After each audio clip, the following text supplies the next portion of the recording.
And good evening, ladies and gentlemen. Armed American Radio's Monster Cast, being heard on hundreds of radio stations across the nation, begins right now on a Sunday to start your week here in the Car Arms. I'm wearing the Car Arms hat today, Greg in Dallas. How you doing, man? Not too bad, man. Yeah, I got the car hat on. It's one of my favorites there with the American flag on it. No, it's pretty cool stuff. In front of the CZ microphone, which is all lit up for you. The Patriot Mobile Ranch ready to rumble, and the on-air sign is blinking outside to any passersby that see us.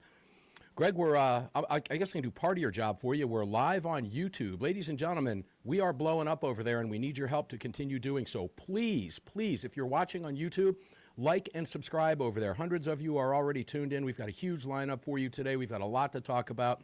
Virginia, of course, the biggest story of all. And we'll talk about just how big it is, ladies and gentlemen. It has the, let's just say, I'm going to hold off and tease you with that one, but it is ginormous what's happening in Virginia, and the ramifications and implications are just incredibly significant for your Second Amendment rights going forward down the road for many, many, many decades to come, Greg. It's a huge deal. So please subscribe to us on YouTube. Greg, you can also watch us over on X, right? You can watch us X at AAR Mark, and I'll let you tell people where to get in on the chat, and we'll go right to it because we're going to be talking with Rachel Moss from Attorneys on Retainer and then get into the show. Let's go. Yeah, briefly, I don't think you mentioned it. If you're searching for us over on YouTube, it's Armed American Radio with Mark Walters. You can also head over to armedamericanradio.org or .com, hit that menu icon, then select your watch live or listen live option. Lastly, to join our live chat, just download Telegram, create your profile, and search for Armed American Radio Conversations. Yeah, and that'll do it. Let's jump right in, ladies and gentlemen. Rachel Moss, Attorneys on Retainer. You're looking good over there. It's great to be able to see you on the radio, Rachel. How you doing today? I am doing great. I'm so excited. I think this is my first ever show where I'm not with you in person. So I'm excited. That's a record, by the way. You hold the record of the only guest that I've ever had on the program that I've actually sat face-to-face with each time you've been on the show. And now we break that streak. I'm sorry to break the streak. That's okay. I wish I was in Arizona, and I'm not, and you are. I'm jealous. Anyway, hey, we have a lot to talk with you about. It's great to have you in today. And let's just mention again, Rachel Moss is an attorney, self-defense attorney at Attorneys on Retainer. You can check them out at attorneysonretainer.us. Rachel, I have a really interesting question to start with you today, and that is online chatter. Okay, we talk, I'm online all day long, and people forget. I don't forget, because every word I've said for 18 years on the radio is out there. We've put it out there ourselves. I stand by every word I've ever said and everything I've ever put out in a public post. But I've also, and maybe I have, I don't know, some of my comments might come back to haunt me. God forbid I have to use a firearm to defend myself, or a brick, or a rock, or a stick, or a tire iron, as people call them, right? In an event like that, is an investigator going to go back and look at things I've said online? Because I've actually talked about a case in particular where that did happen. What's the danger here? Ladies and gentlemen, pay careful attention to this if you're using social media, okay? And millions of you do. Rachel, what's the advice? There is a real danger here. I just encourage everyone to keep in mind, just imagine everything you post being read by a jury of 12 people. Yeah. And just think about whether you want that seen, because we'd all like to hope that if we post something on social media, it won't be considered relevant to anything that happens later on. But a prosecutor often has a lot of money behind them. And they can use that money to get an investigator to go through all of your social media. And even the accounts that you think are private, people have their way of getting to those accounts. And we've seen that come back to bite people. I mean, as a lawyer, I have to keep in mind that I might need to file motions to keep these kind of things out of evidence. There's arguments I can make to keep social media posts out. I can tell the court, hey, this isn't relevant. Maybe this is improper character evidence, things like that. But there are times where a court will find that that evidence correlates enough to the incident that occurred that it can be admitted and used against you. So people, especially young people that have basically lived their whole lives on social media, need to remember that every time you post something. It never goes away, does it? It never goes away. I mean, if you're on Facebook, they have Facebook memories, and you can see that year after year popping up, yeah. All of your old posts. And trust me, I have some embarrassing stuff out there that every year Facebook loves to remind me that I posted these things. But Luckily, none of these things are things related to firearms or the fact that I like to shoot. Yeah. And I've been mindful of keeping that off of social media, overall on my personal social media, not because I'm embarrassed or ashamed of it, but I know that it's something that can help a prosecutor build their case. One of them in particular, and it's coming back to me, and forgive me for not having the case in front of me. I talked about it a few months back on the Daily Defense, was posted by an attorney on his Facebook post, whom I follow. And the individual was talking about a case that he was involved in where the prosecutor had used against the defendant Cooper's 4 rules of gun safety, one of which is never point your firearm at anything you're not willing to destroy. And when the prosecutor asked him that question, because he was claiming self-defense, well, were you trying to destroy him? Now, these are one of the basic rules of firearm safety. So the chatter out there has been, maybe we should change that wording and not use the word destroy. However, I felt like this. If it were me being cross-examined, the guy was trying to kill me. Of course I was willing to destroy him. And it seemed to me that a good defense attorney like you and your team would be able to argue that effectively, would you not? Yeah, I completely agree with you. And I make this point a lot, that almost anything a prosecutor can take almost anything and twist it to fit their argument. It doesn't mean it's a good argument. What you just laid out, I think that's a pretty bad argument by that prosecutor. And if I was that person's attorney, I would take the opportunity on what we call a redirect examination. So a prosecutor gets to cross-examine you. We then have a chance to go back in and fix all the mistakes that happen. So on that redirect exam, I would walk you through that to explain to a jury why you were prepared to shoot something and destroy something, because you were facing a threat to your life. And then in closing argument, I'd be able to connect all those elements together for the jury, explaining what the law actually says.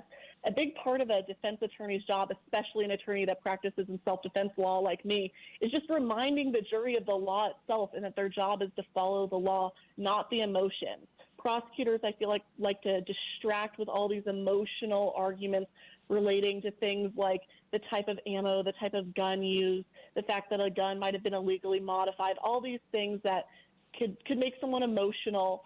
But really, with self-defense, it comes down to simple elements of the law. Was it reasonable? Was it imminent? Did you act proportionately? If you make those things and those things occur in your self-defense incident, your defense attorney can make that clear to the jury. Yeah, hopefully that's the case, right? But again, the overarching message here is watch what you post. Be careful what you say. A lot of bravado online. And look, I'm not going to lie, I'm guilty of some of that too. Oh, I would have shot him. Okay? We talk about it here in self-defense on this program all the time, but we're talking about the lawful use of self-defense here, ladies and gentlemen. We're not talking about gratuitous violence. We're talking about self-defense in defense of our lives or our loved ones if we are in imminent danger immediately. But that bravado talk can easily be taken out of context by an overzealous prosecutor, particularly if, ladies and gentlemen, if you're watching, listening anywhere around the country, if you live behind the blue wall, that's a huge risk for you, isn't it? Don't we see different prosecution motives behind the blue wall that we might not see in other states where self-defense is much more acceptable? Yeah, I would say so. Prosecutors will have different strategies in different states, and this all comes down to who's elected into these offices across the country. And that's another reason why it's really important to pay attention to, when you're electing someone like a county attorney, what these people actually value.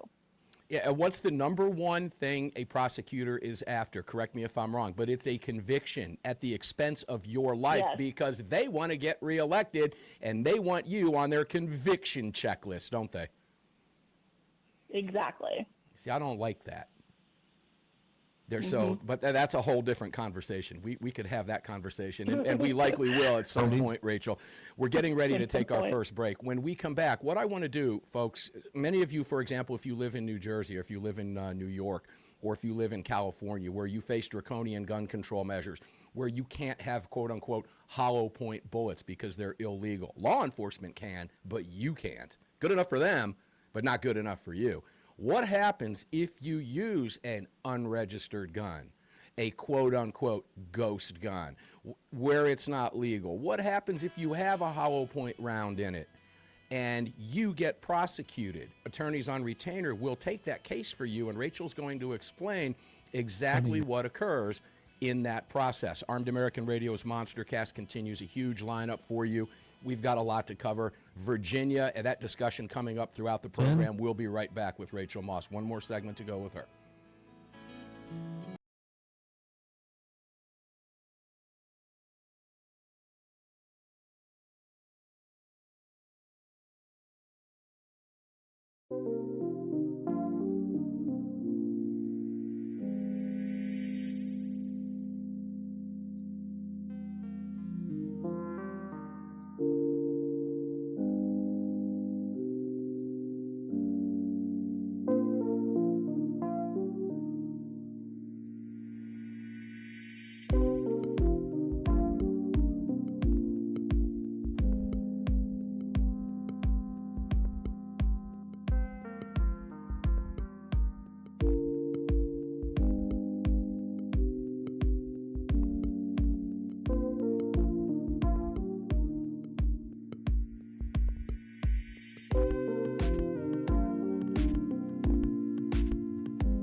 /AAR and join today. Welcome back to the show. Yeah, welcome back to the show, ladies and gentlemen. Mark Walters filling your prescription for freedom today. and every day here in the Armed American Radio studios. And today we're talking with Rachel Moss, attorneys on retainer. We'll get back to Rachel in just a second. You heard that rejoin from the National Rifle Association. Please, ladies and gentlemen, go out of your way to join the NRA. John Comerford from NRA ILA will be here in the final segment of this hour to talk about being a plaintiff along with the Firearms Policy Coalition and the Second Amendment Foundation in that huge federal lawsuit filed against that Wicked Witch of the East, Spanberger, in Virginia. And ladies and gentlemen, it is, boy, I tell you, it's going to be real fun talking about this evening, because the cavalry has arrived in the state of Virginia over seven lawsuits that I'm aware of right now that are now currently in federal and state court. And that is an absolutely huge deal. We'll get Rachel back up here on this screen here. Let's go, Rachel. Let's bring you back up. There we go. See if I can make that work for you. There we go. There's Rachel. Saw you patting your cat there during the break. We didn't have you up on the screen, but I saw you loving on your cat. Love that. We have a cat and a dog in the house. Oh, yeah, too, so she really wanted to be a part of the show. I'm sure she did. You want to tell us her name real quick? Her name is Crisscross. Crisscross. Yeah, right, there you go. I love it. All right, good for you. All right, Rachel, let's continue the conversation with the time we have. But first, tell people where attorneys on retainer can be found. The promo code, ladies and gentlemen, is AAR. Take advantage of this. I have the card right here in my hands. I'm a member, as is every member of my family and a lot of the crew at Armed American Radio and extended family. Guys, if you do not have an attorney, it is $37 a month, and using that code will save you $25. What we don't want to have Rachel do is defend you. But if you do need a defense attorney, how many attorneys are on staff now? We have 7 attorneys on staff. 7 attorneys on staff, and up to 4 of them will be in court with you if necessary, Exactly. if you have to go to trial. So think of the dream team, ladies and gentlemen. For $37 a month, you don't want to have to hire Rachel after the fact. It's going to be a lot more than $37 a month, ladies and gentlemen, so don't go bankrupt. You don't have to do that. We've got you covered. Rachel, where can people find you quick? And then I want to throw some examples at you. The easiest way to find us is at attorneysonretainer.us. You can also check us out on YouTube at Attorneys on Retainer. See how easy that is, ladies and gentlemen? It's really, really simple. Rachel, what if I live in New Jersey? Let's just use Virginia as a great example. Methinks there's going to be a lot of I will not comply thing going on. And people are going to carry a firearm. They're going to have more rounds in it than the state now allows, et cetera. What happens if they're in possession of one of those firearms or in violation of one of the new laws because they're carrying something that the Democrats in Virginia said you can't have anymore, even though you could then, you can't now because we said so? What happens if I use that gun that's a violation of the state of Virginia law now, and I have to fire in self-defense, and I use that weapon? Will you defend me, or do you say to me, no, I'm sorry, you were in violation of law, we're not going to defend you? AOR will absolutely defend you. We recognize that these laws across the country are arguably unconstitutional, and I'll say there is a reason that I am a former Virginian and not a current Virginian, and what's going on there is part of it. It's absolutely ridiculous. Your right to self-defense doesn't end critically just because you decided to carry a little more than what Virginia says is okay. The bottom line is self-defense still comes down to those elements. Did you act reasonably, proportionally? Was there an immediate threat that you were facing? If you meet those elements, nothing's going to change the fact that you can assert self-defense in court. The tricky thing is that these prosecutors might tack on these silly little regulatory charges that go along with it. So there's these scenarios where you could have acted in perfect self-defense, saved your life, saved other people's lives. You're a true hero. And maybe they don't charge you with the aggravated assault or the murder that they sometimes try to do in self-defense situations, but they charge you with some sort of misconduct involving a weapon charge. And then you're still facing misdemeanor or felony consequences, depending on the state, where you're facing real prison time, even though you were a hero in that situation. That's why AOR is really excited that we recently added our hero clause benefit as well. Right. So that if you're in that kind of situation where you acted in valid self-defense, they don't actually charge the crime related to the self-defense, but they charge you with that nasty little regulatory charge. We'll still protect you on that regulatory charge and defend that in court. Such as Joyzy, I had a hollow point round, right? Yeah, in Jersey, it's a crime to use hollow points. You will be charged with a felony if you are found in possession of hollow points, which makes absolutely no sense as a law. But putting that aside, if you get that regulatory charge, AOR will absolutely cover you. But if you're charged with a self-defense situation in relation to that as well, you still can defend that in court. Just because you were carrying the hollow points doesn't mean it's an automatic guilty on the self-defense situation, but it does mean that you'll be facing multiple charges rather than just the ones related to the self-defense case. Yeah, $37 a month, ladies and gentlemen, is chump change to keep yourself out of jail. I get this, I can't count how many times I've seen online these boneheaded posts about shoot him outside, if you shoot him outside, drag him in the house, this kind of nonsense. All right, but it's out there. People do talk about that stuff. Where I want to go with this is, I think the question I've seen come up as of late more than any is, what if I interrupt a home invasion at 2:30, 3 o'clock in the morning, and I confront the home invader with my firearm? He turns to flee, is still in my house, but has a gun in his hand, and I shoot him. He falls in my house. Would an overzealous prosecutor want to come after me in a particular state, maybe? Because, maybe he was shot in the back. What happens in a case like that? What do you recommend? Just let him go? Is this a case of a fleeing felon? In my book, you're in my house. You're going down. So it really still goes back to that same self-defense analysis. Were you facing an imminent threat? Did you act reasonably? I think those are the elements that certain prosecutors will really latch onto in that kind of situation. Most states have what we call the castle doctrine. It stems from that idea that your home should be your castle and that you're entitled to extra protections in your home. Really, the best way of putting it under the law is that you're entitled to a presumption of reasonableness within the home. So under the law in court, you'll be presumed to have acted reasonably in self-defense within your home. But that's just a presumption.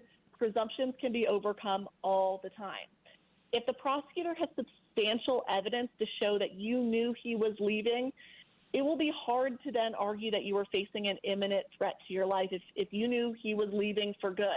It would also be hard to argue that you acted reasonably. But it's hard to argue, but it's not impossible. And I agree with you. If they're in your home with a firearm, it would take them less than a second to turn around and shoot you. Of course. I would say that's facing deadly physical force at that point. So as an attorney, I feel like I could argue that in court, but you have to keep in mind, a lot of juries may not like that argument depending on what state you're in. You're going to be judged by up to 12 people at the end of the day, and some of them might have very, very hard set beliefs on these kind of things. Even when we point them back to the law, it may not be enough. So it's one of those things where, as an attorney, I feel like I can argue that you acted in valid self-defense in that situation, but it's a tougher case. And you get calls every single day. You guys are handling hundreds of these cases. Ladies and gentlemen, this happens. Rachel, I ran out of time. I want to have you back on soon because I want to ask you some questions about road rage, which happens all the time, and how you can defend yourself there. We'll be back, ladies and gentlemen. Rachel, thank you for being here. Don't go away, guys.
Yeah, welcome back to the show, guys. Armed American Radio's Monster Cast continues right now. Mark Walters filling your prescription for freedom here in the Car Firearms Group studios. The CZ mic fired up for you. Hundreds of radio stations tuned in. If you're one of our newest affiliates across the country, there are too many of you to name. You know who you are. It's great to have you here. We appreciate you, every single one of you. Ladies and gentlemen, if you are watching on YouTube, please, please, please, even if you're not, head over there. You watch YouTube. You know you do. You can admit it. We all do. YouTube.com @Armed American Radio, @Armed American Radio. And please hit the subscribe button and help us out. We've hit and crossed a number of thresholds over the last week, and it's really exciting as we get our social media back. We were blacklisted for a long time. Didn't like the politics, you know, but that's okay. Things have changed, so we really need your help. Please hit that subscribe button. We would appreciate that greatly. And follow us on Twitter and all of our social media. You can follow us on Facebook as well @Armed American Radio, Rumble @Armed American Radio, YouTube Armed American Radio. It's all Armed American Radio. So I enjoyed talking with Rachel, by the way, guys. We are waiting for Justin McNeil, U.S. Senate candidate out of South Dakota, to call in, and hopefully we'll hear from him shortly. In the meantime, there's a couple of things I want to talk with you about relative to what Rachel had to say. And that is, I think more important than anything we discussed was the online issue, folks. We're all online, sadly. We just are. It's just a fact of life now. It is what it is. You heard Rachel say, for those younger people who have grown up on social media, they know nothing else. Social media is social media by definition for a reason. You go out there, you start talking a bunch of you know what, and it can come back to haunt you. We've seen the cases, which is why I wanted to bring that up when I was talking with her today, because we all do it. And I'm guilty of it too. I do it too. We talk about it here on Armed American Radio every single day. I don't think for 2 seconds there's a prosecutor out there that wouldn't go back to something I said in 18 years, 6 days a week on the radio, having never missed a Sunday show, that isn't going to come back somehow or try to be used against me if I unfortunately find myself in a situation where that might occur. Am I going to be careful? No. Because I do this for a living, and I'm going to tell it exactly like it is. If you're coming into my house and I see you, I don't care if you're trying to flee. If you have a gun in your hand, you're going down. I don't care what side you're facing me. Because as Rachel pointed out, you could take one split second and turn around on me if you have a gun in your hand, or any weapon for that matter. And I don't even, if you're in my home, that's a risk you take. I'm willing to take that risk to defend myself.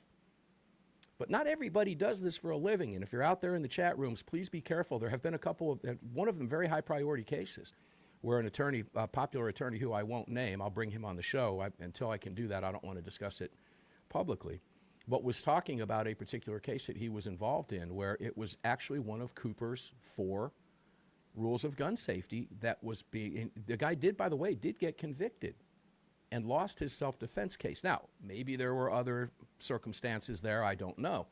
But nonetheless, I know that came up in conversation. Greg, you're in Texas. Would you be prosecuted in Texas for doing what you had to do? No. Would it depend on what city you were in, maybe? Because there's blue cities all over Texas. That might be the case. It would most likely depend on the county you're in. But city definitely matters. We've got Soros prosecutors just like every other state does. Well, you do, particularly in the bigger cities. Austin, San Antonio, Houston. Yeah, and, you know, that's just a fact of life. You know, Democrats try to use that, the red states have this. What they fail to tell you is it's a result of the blue cities, okay? It's the cities that are blue. It's not the state that's blue. You want to talk about Virginia? Take a look at the Electoral College map. Let's talk about Virginia briefly. It doesn't look like we're going to have Justin in, Greg. Even if he were to call in right now, I would prefer to keep him for another segment. We'll reschedule Justin McNeil. Yeah, we're going to have to. All right, because I want him for more time. I have a couple things that I want to speak with him about, and we'll do that. We'll do that on another segment upcoming. But Justin, ladies and gentlemen, you can visit justinmcneil.com. Justin McNeil, that's McNeal.com. And guys, with the midterms coming up, as important as they are, we've got to keep like-minded individuals like us in the U.S. Senate. You don't want to hear that. I don't live in South Dakota. Folks, when it comes to the Senate, we're all South Dakotans, just like we're all Virginians, okay? It matters. Here's a great example. Chuck Schumer, okay? Chuck Schumer's reach extends beyond New York. Thanks for that, New York forever. Okay? Do something about that. But the point that I'm making, ladies and gentlemen, and these races are so critical, they are so tight, and they are so important for us from a Second Amendment standpoint. We are on a roll, and we're going to talk about that throughout the program today and use Virginia to do just that. So let's get started on Virginia real quick. John Comerford from NRA ILA is going to be here in the next segment. Let me give you a little taste of where we're going to go with this. On Friday's Daily Defense program, I had heard from Phil Van Cleve at Virginia Citizens Defense League shortly before the show aired, letting me know that the lawsuit was getting ready to drop in advance of it dropping. When we went live on the air, the plaintiff, named individual plaintiff in the case, which includes VCDL, Gun Owners of America, and writer John Crump from AmmoLand. Many of you know who he is. If you don't, make sure to check him out at AmmoLand News, ammoland.com. John is one of us, and he is clearly a player. And he reminded us on the air Friday, we had an exclusive with him, literally minutes after his suit dropped. And when that happened, boom, he jumped in. He was watching the program. We were able to get him on the airwaves. And guys, what is happening in Virginia right now is nothing short of, I'm going to use this word, magical. And I hate that I have to say that. Why do I say it's magical? Because of what the Democrats have done. The response, we knew this response was coming. And within minutes, FPC, Second Amendment Foundation, NRA joining forces with a suit that was ready to go the moment Spanberger signed the bill, because she signed the bill the night before on Thursday at 11 p.m. Eastern Time, screwing Virginians out of their right to own and purchase after July 1st, the most common rifle in America. That's not going to fly, ladies and gentlemen. I'm here to tell you that right now. It is not going to fly. The cavalry rode in. I didn't have time to talk with Greg today. Maybe we can pull it during a break, but I really wanted to get the sounds of a cavalry charge coming in, because that's exactly what happened in Virginia. 7 lawsuits have been filed. We're going to talk about the nuance. Some federal, some state. What's the difference? Let's break that down. Personal belief, after talking with John, why did they file in state? Because what Spanberger did is a violation of the state constitution. They're seeking an injunction, immediate relief, for an injunction to stop this nonsense until it works its way through the court. We just saw what happened with Virginia and the gerrymandering. The court stepped in and said, nope, you can't do that. That's unconstitutional, and they issued an injunction immediately. State appealed that. Virginia State Supreme Court said, nope, not going to fly. And then in short order, ruled it was a violation of the state constitution. We are hopeful something like that. At least that's the process that we want to go through in the state. Now let's talk about federal. What's the difference? Guys, Virginia rests in the Fourth Circuit. The Fourth Circuit has already upheld Maryland's ban, which is similar to Virginia's, as constitutional. That case was known as the Snopes case. That's the case that sat through 15 Supreme Court conferences. We desperately tried to get that court, to get SCOTUS to take that case. SCOTUS granted cert, vacated it, and remanded back to the full circuit. The full circuit took their sweet ever-loving time and came back. AR-15 ban in Maryland is constitutional. This is the same circuit that Virginia rides in. SAF, FPC, NRA are well aware of that. However, the nuance here is it was a bad decision. So Virginia's being attacked now. The cavalry is coming in on both fronts. We're outflanking the governor, federal and state. When John Comerford comes in, we'll go into some details about this, and that will be a large part of the conversation for the remainder of this program. And we're going to be talking with AWR Hawkins. We're also going to be talking with the roundtable. That's going to be Neil McCabe, Justin Moon, Car Arms CEO, and Parkland Father Ryan Petty, and others. AWR Hawkins, Phil Van Cleve from VCDL will be here. Going to be a great program. Stick with us. We'll be back with John Comerford, National Rifle Association, ILA, and get some real details on that case. We'll be back right after this. Don't go away. There it is.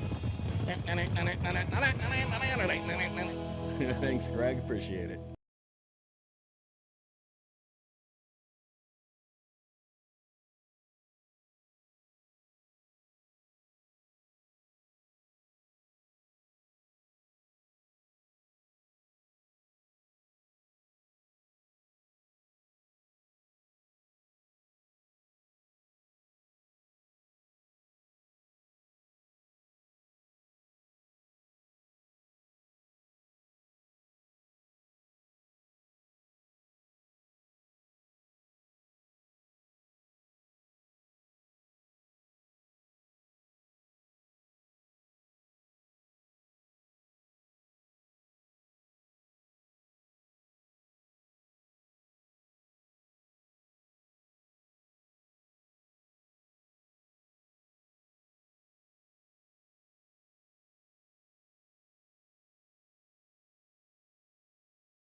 Yeah, welcome back, ladies and gentlemen. You heard me talk about Attorneys on Retainer. Just go there, attorneysonretainer.us/AAR. If you missed Rachel, go back and listen. The podcast will be up later today.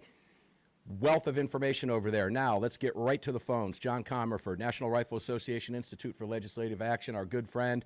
Buddy, the cavalry has arrived. I think Greg's got your arrival coming. Here it is. Oh. There it is. There we go. John, welcome in, brother. How you doing, man? Pretty good lead in. We'll start with that every single time. I tell you what, I Happy love Sunday. it. Thanks for having me. Thank you for what you were doing. Now, we knew this was coming, but let's talk. Before the break, I was talking a little bit about some nuance here. The National Rifle Association, FPC, SAF waited absolutely no time whatsoever. Clearly, this was well planned. You knew this was coming. Yeah, we work well together. Everybody's focused. We may have different strategies, but everybody's focused on the same goal, which is sending Abigail Spanberger a message that she can't do whatever she wants. She can't turn law-abiding Americans into felons with a stroke of a pen. And within 20 minutes of us breaking the news that she signed this into law late in the evening, we had our federal lawsuit filed. And then immediately after, NRA, along with Virginia Shooting Sports Association, our state association, filed our state lawsuit. So we have a dual track on this. Yeah, I use the analogy that we're outflanking the governor right now, both state and federal, and there's reasons for that. Let's break down the difference between the federal case and the state case, because they both are, while they're going after the law, obviously, there's two different sets of rules in place here. The difference between the state and federal court lawsuits are what? Well, the federal challenge is a traditional Second Amendment challenge, like we've seen with NRA's case in the Third Circuit, ANJRPC, which was heard in February en banc, and then the Seventh Circuit case, which NRA funded. These were combined with some others, but NRA's cases were the lead in oral arguments back in the Seventh Circuit in 2025. So you need to run a federal challenge, but Virginia is unique, and some of the listeners have probably learned more about the Virginia court system than they ever cared to recently with the crazy maps that they tried to ram through here in the Commonwealth. So we have a strong state constitution when it comes to Second Amendment rights and firearms. There's a conservative-leaning state Supreme Court. And then, of course, the entire goal here is to get an injunction to prevent this from going into effect on July 1. So we filed in a very strong district, conservative district that respects freedom, respects the Virginia Constitution as well as the U.S. Constitution. And I know some of our friends in the Second Amendment space filed their own state lawsuits as well. So there are a lot of fights happening here in the Commonwealth to send a message to this new General Assembly and this governor that misled the voters in the Commonwealth about where she truly stands. We're going to send her a message, and no one's sitting back and waiting for this. We're charging in just like your cavalry noise earlier. I love that. Yeah, let's talk about Harmeet Dillon real quick. I'm going to cover a lot of ground with you fast because we only have you for this one segment. Yep. Harmeet Dillon threw that shot across the bow. That was an outright threat, and I loved it. I had the opportunity to interview Todd Blanche at the NRA meeting, as you know, in Houston, and everything he told me, both on air and off air, has so far come true. I'm expecting, could we see a federal DOJ civil rights case filed as early as tomorrow? I know she was busy. Harmeet was on Friday. I happen to know what she was doing, and she gets a pass. Could we see this happen? Because this is the multi-prong approach now. Now DOJ civil rights coming at her as well, just like Colorado? Well, you have the Trump administration and DOJ under Todd Blanche's leadership, and Harmeet and Barry and some of the others who are truly, they're true believers in freedom and in the Second Amendment. They understand what it means, and their actions are showing they're purely focused on this. They're not treating it as a second-class right like so many have before. So I fully expect them to be engaged. We saw what they just did in Denver and in Colorado as a whole with their challenges. So I think they are coming into this fight strong as well.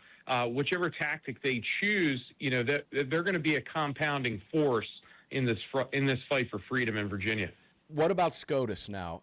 Does this it's my personal belief. This is just my personal opinion. But a lot of people in Washington and a lot of Supreme Court justices, remind people where you are right now, by the way. I'm right here in Virginia. You're in Virginia. And methinks there's some Supreme Court justices that are familiar with Virginia as well, the human side, forget the judicial side of this. They're paying very careful attention to this. Does this give them the push to take one of these cases finally, since they did not take the Snopes? Because let's be honest, if they had taken that Snopes case, we likely would have had a decision on that case coming down next month, and they didn't. So now we're behind the 8 ball. Does this push this forward? Look, it's very simple. They need to take a case. Yes. We're dealing with things. This is a core constitutional right. It's a core civil right. These are items that turn everyday law-abiding Americans literally into felons overnight. And they're worried about things like pesticides labels and things like that. Not saying they shouldn't be doing that, but they need to take a core hardware case. NRA has our Duncan case pending right now. I think it's been conferenced 12 times. That's right. But the circuit cases that I mentioned before are going to create a unique situation. You're most likely, and I feel optimistic about our case in the Third Circuit, and then I don't feel optimistic about the Seventh Circuit. That's okay. That creates a circuit split, and that's what the Supreme Court looks for. But they know that's going to happen, and part of what we think is happening here is they're waiting to see where the Third Circuit rules on the ANGRPC case, because they sua sponte, they took that en banc on their own, which is very rare. So that's a good sign on the tea leaves for us. So they need to take a case, and as Justice Kavanaugh said, he thinks they'll do one within the next year or two. Well, they need it this year. They need to take one of these cases. Yep. That we won't get any, and I believe that they're feeling that pressure right now. But I've got to ask this question. New Jersey, New York, Illinois, California, Colorado, Maryland, Delaware, Massachusetts, Connecticut, Washington State. Why has it taken us this long? Why are we putting up with this nonsense? What is it about Virginia that said, you know what, guys, enough is enough? Why? Why is this one so different and so important? Well, I think you look at the fundamental shift that just occurred with one election, right? The next election is the most important in your lifetime because it is. Pennsylvania is 3 Senate seats away from having exactly what happened in Virginia happen there. So people need to show up in the polls. Now, Coloradans, they've gone through this, but the court looks a bit different now. That things have changed. This is why DOJ jumped in Denver and is suing Colorado as well in their magazines and with hardware. That we have the Bruin case open the door for the possibility to win on core Second Amendment 60, and notably the most commonly owned firearm in America, which is America's rifle, the AR-15. NRA's work in the Bruin case and that victory got us to the next step. It's frustrating that it's taken this long, but we're going to get there. Yeah, they we are will. going to take a case. Yeah, and there's no other right that we're God-given in this country that is treated the way the Second Amendment is, and it's time for that to change. Yeah, we're going to win this. There's no question about it. I feel really good about this. I just hate that it's taken this long to get there. But 30. You know, I guess we could go back to that. Things happen for a reason. Guys, we're going to win this. I promise you, we will win this. John, thank you for being here. We're out of time. We pushed it right up to the break with you. We love what you guys are doing. Ladies and gentlemen, John Comerford, NRAILA.org. Make sure to check them out and join the NRA, NRA.org/AAR, and get in this fight. Don't sit on the sidelines. Back with AWR Hawkins and VCDL right after this at 6 minutes after the hour. Thank you, John.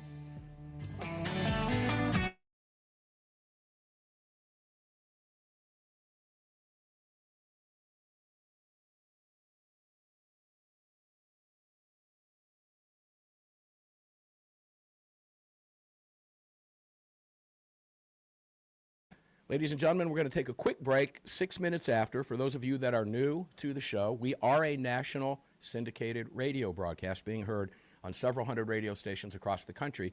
We are not a live stream podcast. We are, in fact, a radio show, which is why we take the breaks. For those of you that are new, you're getting national breaks on both sides of the hour at 17 to 21 after, 30 to 34 after, and then another national break. The bottom is a local break, and another national break at 44 to 48 after. Then we take a top news, sports, weather, you know how that goes on radio, and we come back to you live at 6 minutes after the hour. So I'll take this opportunity to chat with you briefly Virginia obviously is weighing on everybody's mind right now, and I want to thank John for being here. The NRA stepped up as fast as possible today to make it on the broadcast with us, and I can't thank them enough. When next hour coming up with VCDL, we've got the president of Virginia Citizens Defense League, who was right on top of this as well. Phil Van Cleve has been doing amazing work. VCDL has been doing incredible work.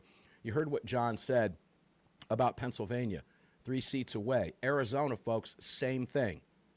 We're all Pennsylvanians. We're all Arizonans, okay? That's why we want to push you to join these organizations. If you are not a member of VCDL, all you have to do is join. It's $25 for a year. That's it. Arizona Citizens Defense League, $40 for a year. There is power in numbers. If you get on these rolls, you sign these petitions, you do not have to live in the states. I'm a life member of both organizations, including the one in my home state and the national organizations. I'm going to beg you to join these organizations, please, and help us keep Arizona, Arizona, and not Virginia. Pennsylvania, we'll talk more about Pennsylvania coming down the pike after we talk with John, but we want to keep these states free. Now, we're going to play a clip later on in the program of Kamala Harris, and what she recently said 2 days ago will blow your mind, but it won't. She said the quiet part out loud, what the Democrats have in store for you, not if, but when they regain power. And let's be real, at some point, ladies and gentlemen, they're going to control Congress again. And she has laid out their agenda, and it ain't good. It must be stopped. It's incumbent upon all of us. Please join the NRA, join Second Amendment Foundation, join your local states' rights groups, become a member of VCDL at vcdl.org, and become a member of AZCDL at azcdl.org. Put your name on these rolls and help us. That power in numbers is huge, and we need it. We'll be back at 6 minutes after with a great lineup talking about Virginia and a lot of other stuff. Don't go away. Thanks for tuning in. We appreciate it. Please subscribe to us over at YouTube so you never miss a show, ever. Shorts going up every day, full-length videos going up every day, and every once in a while I have some fun with Mark with guitars during the break, so we throw one of those videos up and we talk a little bit of rock and roll and a little bit of guitar and guns at the same time. Why? What do they have in common? Think about this. How many more guns do you need? Just one more. How many more guitars you need if you're a player? Just one more. Ask my wife. We'll be back right after this.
Welcome in, ladies and gentlemen. Armed American Radio's second hour begins right now. If you're just joining the program, welcome in. Grab a chair, grab a beverage, whatever you want. Grab some popcorn and hang out with us. If you're watching us on YouTube, please subscribe to us over there. Mash that button. Like us. Hit that little bell so you get notified of our daily shorts and video catch-ups of every single show, what's coming up, what we talked about, analyzations, all kinds of fun stuff going on over there. We need your help, and we thank you for your support over there at YouTube, youtube.com. at Armed American Radio. You can watch us there right now. If you're watching, you're probably there, or you're at X. We appreciate it. Thank you so much for being here. Greg in Dallas, Texas, I'll let you do your thing, and then we're going to get right to AWR Hawkins. A lot to cover. Go for it, brother. Yeah, sure. Over at YouTube, just search for Armed American Radio with Mark Walters. You can also watch us over on X at AAR Mark. You can even head over to the website, armedamericanradio.org or .com. Hit that menu icon, then select your watch live or listen live option. If you're driving, hit that listen live, please.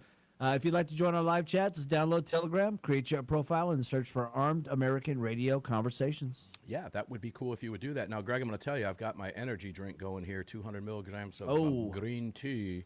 A little late for and that. I'm wearing my Blackout Coffee shirt today, which is very cool, ladies and gentlemen. blackoutcoffee.com/AAR. Greg, before we get to AWR, ask me quickly how many cups I started my day with today, and I'm going to tell you right now, there was a lot of them, so they usually go in a what?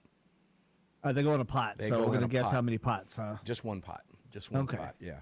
That's pot of coffee, by the way, ladies and gentlemen, okay? Not that 420 stuff. Yeah, whatever floats your boat. AWR Save that for later. Save that for later. I dumped all that crap when I was 13 years old. Not you, but for those in medicinal states. Okay. AWR Hawkins, Breitbart News. Welcome in, my brother. How you doing today? Oh, good. Good to be with you. So let's talk about Virginia here. You've written some great stuff about it. And A-Dubs, I'm not usually one to publicize some of our private conversations. But you and I had a couple private conversations about what is happening in Virginia right now with this flurry of lawsuit activity with the cavalry sliding in and the outcome. And guys, what he and I were talking about was when all of this is said and done, and A-Dubs, you tell me whether you agree with me or not. I think I know where you're going to go here. But this has, the finality of this will be bigger than Heller, McDonald, and Bruen combined when it's done. And I'll tell you why I think it will be. First, let's get AWR's thought on that. Am I right on that? Well, it'll be the fruition of those decisions, which means that assault weapons bans will be wiped out nationwide, period. So I believe that wholeheartedly. So if that's what you're saying, yes, sir. I agree with you wholeheartedly. Yeah, and here's why I think it's bigger, ladies and gentlemen. What AWR, remind us what happened right after Bruen. New York did what? California did what? They all did their sensitive places. They did the ban on this. Every ban they did, they tried to find in between this comma and that letter T, or that letter T and that letter H, they try to find some space to enact some gun control. And the way the DOJ is going after this, along with other suits in Virginia, that's just not going to fly, because these bans are going to have to answer to Bruen. They're going to have to answer to Heller. And if that happens, they cannot stand. That's not even conjuncture, just they can't. Yeah, folks, when Supreme Court, and this will happen. We've heard Alan Gottlieb on this program countless times tell us, get the case to SCOTUS, we're going to win this case. The precedent is already there. Harmeet Dillon is making it public. SCOTUS will take a case, and they will uphold the constitutionality of America's most popular rifle. It's going to happen. Here's where I go with this, AWR, like you and I were talking about yesterday and earlier today. There's no workaround for the Democrats on this. Once the Supreme Court comes down on this and says, you can't ban these guns, there is no sensitive place. There is no way for them to work around this that I can conjure up in my mind, and I've tried. I mean, tell me if you think I'm wrong about that, but I don't know how they skirt this when this eventually goes down. Well, they're not going to skirt it. I mean, well, they might try, but it won't happen. Well, how will they try? Let's talk about that briefly. Well, what would they possibly be able to do if SCOTUS makes it clear? I have no idea. My thoughts are rational. I don't think that's a Democrat. I mean, I think emotions, so I don't know what they'll do. But it's going to be a resounding loss for them. They know it. And it's going to be great to see Giffords wringing their little hands and their little beady little eyes and all the rest of them doing that. And they've spent all this money in the gun control lobby, and it's going to be for naught once the Supreme Court rules. Yeah. You've got 7 cases in Virginia right now. There'll be more to come, I feel certain. I don't know. Maybe that's where we're at right now. That's plenty. As I was talking with John Comerford at NRA ILA in the last segment of the last hour, just a few minutes ago, the cavalry has arrived from both fronts. We're outflanking the governor right now from the federal and state sides. Do you expect, like I do? Because I will not be shocked. If I'm a betting man, I would put money in Vegas today or somewhere else. Vegas doesn't seem to be drawing a lot of attention lately. Bring your prices down, guys, whatever that's worth. But if I'm a betting man and I'm in Vegas right now, I'm going to put my money down that Harmeet Dillon and DOJ, Civil Rights Division, files a suit on this within 48 hours. I wouldn't be shocked at all to see this case be filed tomorrow, would you? No, but there's also the opportunity they're going to wait till it becomes effective. And that's July 1st. But at the same time, I'm like you. I think the odds are more in favor that about mid-morning tomorrow, Harmeet announces a lawsuit. And when that happens, people have to understand this. What the DOJ is doing, when you look at their lawsuit against the Denver assault weapons ban, the D.C. assault weapons ban, the D.C. suppressor ban, the Colorado magazine capacity ban, just the DOJ alone, I'm not even looking at NRA and Gun Owners of America and Second Amendment Foundation, who are all doing it. But the DOJ is hitting all these different circuits to guarantee circuit splits and guarantee incongruence between circuits so that the Supreme Court has to an assault weapons ban case. They have to hear a magazine ban case. And the DOJ knows when they hear it, it's going to go our way. There's just no way. You got Clarence Thomas there. I've got 5 heroes. My whole life, as long as I can live, I can remember 5 heroes. He's one of them. And one of them has always been Clarence Thomas. Now, and let me go back to what you just said briefly about Harmeet and DOJ. And part of the reason I think the odds are more in our favor that she files soon is because she has been very vocal publicly on social media, making it very clear. The letter that she sent to Spanberger pulled no punches. I don't know. I mean, I could see maybe. I think there's a slight possibility. I think you're probably right or could be right that they might want to wait until it goes into effect on the 1st and see how the state, does the state, the VCDL GOA case, for example, or any of the other state cases get an injunction? Does the same turn of events happen that happened with the gerrymandering in Virginia where the Supreme Court of Virginia shuts it down? Does all that happen? They might want to wait on that. But I don't know. I'm not smelling that right now. I don't think they're willing to wait. I think they're going to throw this at it, make it a 3-prong approach. Now you've got state, federal, now you've got DOJ civil rights coming at this.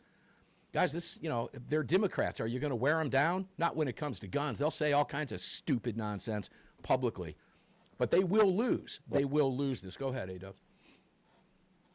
Oh, no, I mean, it's a foregone conclusion, absolute foregone conclusion that when this reaches the Supreme Court, they will lose. It's foregone.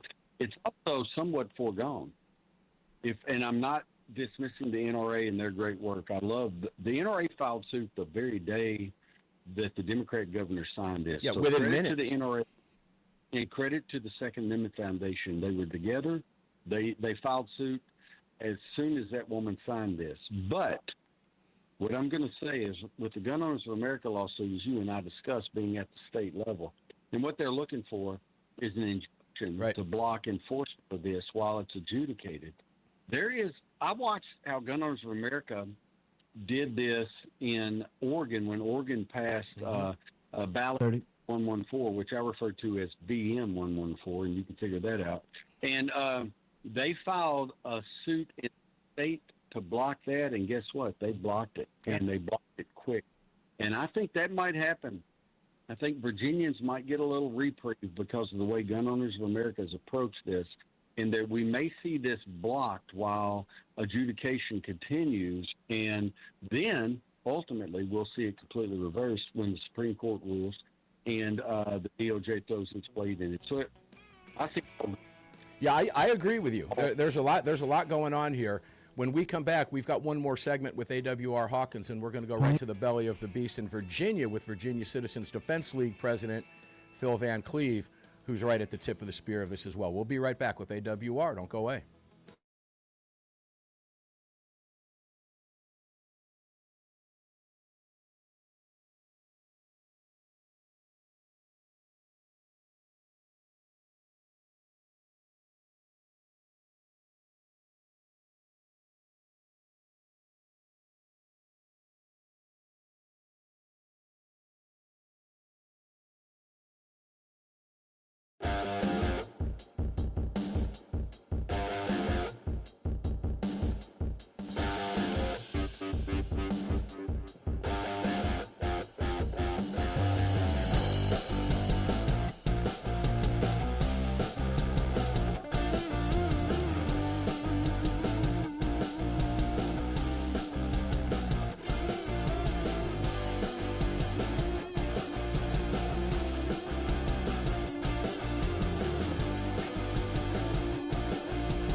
Guess I need to make my mic live. Welcome back to the show, ladies and gentlemen. Mark Walters filling your prescription for freedom today here in the Car Firearms Group studios in front of this very powerful CZ microphone here at the Patriot Mobile Communication and Command Center. And of course, if you're listening on radio, you just heard that National Rifle Association rejoin. If you're watching on the stream, you don't hear those because there's some copyright things going on. So we cut that so we stay safe and they don't take our live streams down. We don't want that to happen. Too many of you are enjoying the show, and we appreciate it. Please subscribe to us at YouTube if you are watching. It's real simple. Just hit that subscribe button. We need your help over there. Help us take our social media back. And thanks to those of you who have done that. Let's continue our conversation. By the way, you can find all of our great partners, including Blackout Coffee, budsgunshop.com, Attorneys on Retainer, and we'll talk more about them as we move through the remainder of the program tonight, but you can find them all at armedamericanradio.com or .org. We got you covered. Let's now go over to AWR Hawkins, Breitbart News. AWR, welcome back in, my friend. It's always a pleasure to have you here. Fan favorite for a reason. Let's get back to it. You spoke to Eric Pratt at GOA. And I have to hand it to him, man. I've known Eric like you for many, many years.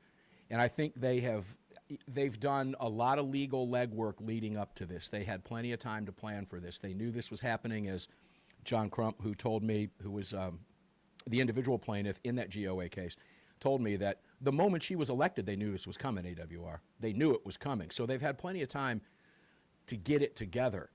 And I think Eric echoed that when you spoke to him. Right. Well, I think what Eric knew, as you say, I mean, he just had the foresight. You know, there's one thing, you meet a lot of people, they see reality, but they won't admit it or they won't face it. That's Eric's advantage, and a lot of his people at Gun Owners of America, that's their advantage. They see the future. They don't deny it. They prepare and out of them. Yeah, A-Dubs, you're breaking up there. If there's a possible, could you maybe just move a foot over, something like that? Maybe I want people to hear everything you're saying. Let's give that a try. Are we back? We got you. Can you hear me? Yeah, barely. We're kind of cutting out there. Well, I don't know. Let me see what's happening. Hold on a sec. Hold on a sec. Stay where you are. AWR gets them all again. There we go. AWR gets them all again. I'm here. There he is. So anyway, no. What I think you have with Pratt, though, you have a lot of people that see reality, but they deny it or they hide from it. And what you have with Pratt and Johnston, his buddy, head of federal affairs there at Gun Owners of America, both of them are the same. They see reality and they say, okay, we're going to confront it, we're going to defeat it. And I mean that. I know Eric well. I know you know him, and I know that's his determination. So I believe Gun Owners of America they will end up buying Virginians' time. While these court cases play out, because they will end up winning at the state level, as we talked about previous to the commercial. And I believe that because I've seen them do it in other states. I'm not just having these fancy thoughts. And yeah, I know what they're doing. They're doing great work. Now, Spotswood, there's also, let's kind of bring this down a little bit. Let's go to the county level in Virginia. I believe it was Spotsylvania County. I'll fact check myself during the next break, where the county prosecutor. Well, who was it? Say that again. Oh, no, I'm sorry. You're going to say something different. I apologize. Okay. No, the county prosecutor has already said that they will not enforce and notified the sheriff that they will not be enforcing any gun bans. So, you know, you've got the Second Amendment movement in Virginia as far as the sanctuaries. You've now got a prosecutor, probably more than one. I might not be aware of the others yet, but I don't believe it's only going to be one, that are notifying their county sheriffs that they will not be enforcing and you will not be charging under this new law, that it is a direct violation. It's from the county prosecutor. And I'll see if I can pull that up in the next break and get you the exact quote. But to paraphrase it was, you will not be prosecuting these. These laws are blatantly unconstitutional as a violation of not only the federal Constitution, but our state constitution as well, putting the sheriff on notice that we will not be prosecuting these cases. So this is a huge multi-pronged approach, AWR. It is remarkable to me to see this level of excitement in the 2A community come roaring back hardcore on the heels of that disastrous election in November. Right. Well, and I want to say something that you haven't said and I haven't said. What makes this work is Trump and Trump's DOJ and Trump's ATF. Because when Biden was in, someone could bend over and just squeeze one out, pass a little gas with a gun. They could do the most minor of things, and suddenly we need expanded background checks. We need more red flag laws. We need a ban on high-capacity magazines. We need, and see, you don't see that with this president at all. Right. This president You see a defense of the Second Amendment. So he has their back. So we already know at the upper level, Trump has their backs. And it's a completely new game, folks. The next 2.5 years could be the greatest pro 2A years we've ever seen. Yeah, that's a bold statement, and AWR and I talked about that personally over the last couple of days, and I absolutely believe that. I'm very optimistic about what's getting ready to happen. I hate that we had to go through this to get there, but we're here. We have to be pragmatic. It's where we are. Now we fight it. And based on those background checks, let me give a quote from your piece when you talked with Eric Pratt. Based on our successful victory last year striking down Virginia's universal registration check law, we are confident that state courts offer the strongest path to overturning this unconstitutional measure, and that is exactly why we are taking this fight to state court. And that's from Eric Pratt. Now, you were just recently in Washington, D.C., as you reported with us last week, and you sat down with Robert Cicada, new head of the ATF. Did any of this come up in your conversations by any chance? No. No, we were focused on what he's going to do at the ATF, because his whole change with the ATF, as I said last week, let's befriend the law-abiding gun owner. They need to know we will not get in their way. We will not interfere with them, but we are going to go after the criminal and the gang member. And that's how the ATF ought to be. And so that's what our focus was. If they're going to be an ATF, like I like to say, and we are working on the T-shirt for you guys. Believe it or not, we already have a design. We'll see if we can make it happen. But get the F out of ATF, okay? You know what that means. It shouldn't be alcohol, tobacco, firearms. Alcohol, tobacco, get the F out, okay? Let's make that clear. AWR, there's other things going on in other states right now as well. Of course, the big focus and the big news, of course, is Virginia, which we'll be continuing in this upcoming conversation with VCDL, another plaintiff in the state court as well. And we'll get the information from Phil Van Cleve himself. But I agree with you, AWR. I believe all of this, would you want to be Brady right now? Would you want to be Everytown right now? Would you want to be Bloomberg right now in the face of all of this? No, I would never. I'm going to go on record. I would never want to be Brady, because President Chris Brown, and she spells it with a K. I watch her reading pieces of paper and her lips move. She's reading to herself, but her lips move. She has to say the words in her head out loud to comprehend what she's reading. She's not bright. Right. She's about Shannon Watts level. Shannon Watts, as I told you, I heard her speak live once. It was like listening to Mel Tillis read a Walmart shopping list in Arabic, and it was AWR Hawkins, man, fan favorite for a reason. Appreciate the drop, brother. We have to call it on this one, but thank you for all the work you're doing. Folks, you can read everything AWR writes at Breitbart News. He's their star 2A journalist over there, and he was just up in Washington, D.C. He's the real deal. He's got the ears and the eyes in D.C. We'll be back with Phil Van Cleve, Virginia Citizens Defense League. Thanks, AWR.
Welcome back to the show, ladies and gentlemen. Mark Walters filling your prescription for freedom today and every day here in the MonsterCast Patriot Mobile Command Studio Ranch.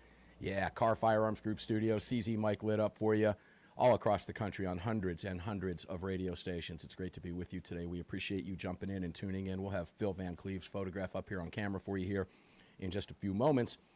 And you heard that rejoin coming in. That's Blackout Coffee. I have my Blackout Coffee shirt on here.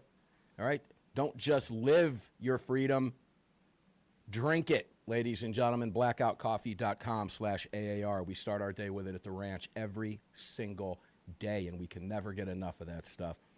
So please help us out. And if you're watching the program on YouTube or anywhere, please go to YouTube and subscribe to us. We would appreciate it. Help us grab that social media back and grow the channel super fast. We need your help to do it, and we do. Greatly appreciate it. Let's go to Phil Van Cleve, President of Virginia Citizens Defense League. Phil, welcome into the program, brother. It's always a pleasure to have you here. Before we start with you, we have an intro for you, just like we had for John Comerford at the NRA. Go for it, Greg.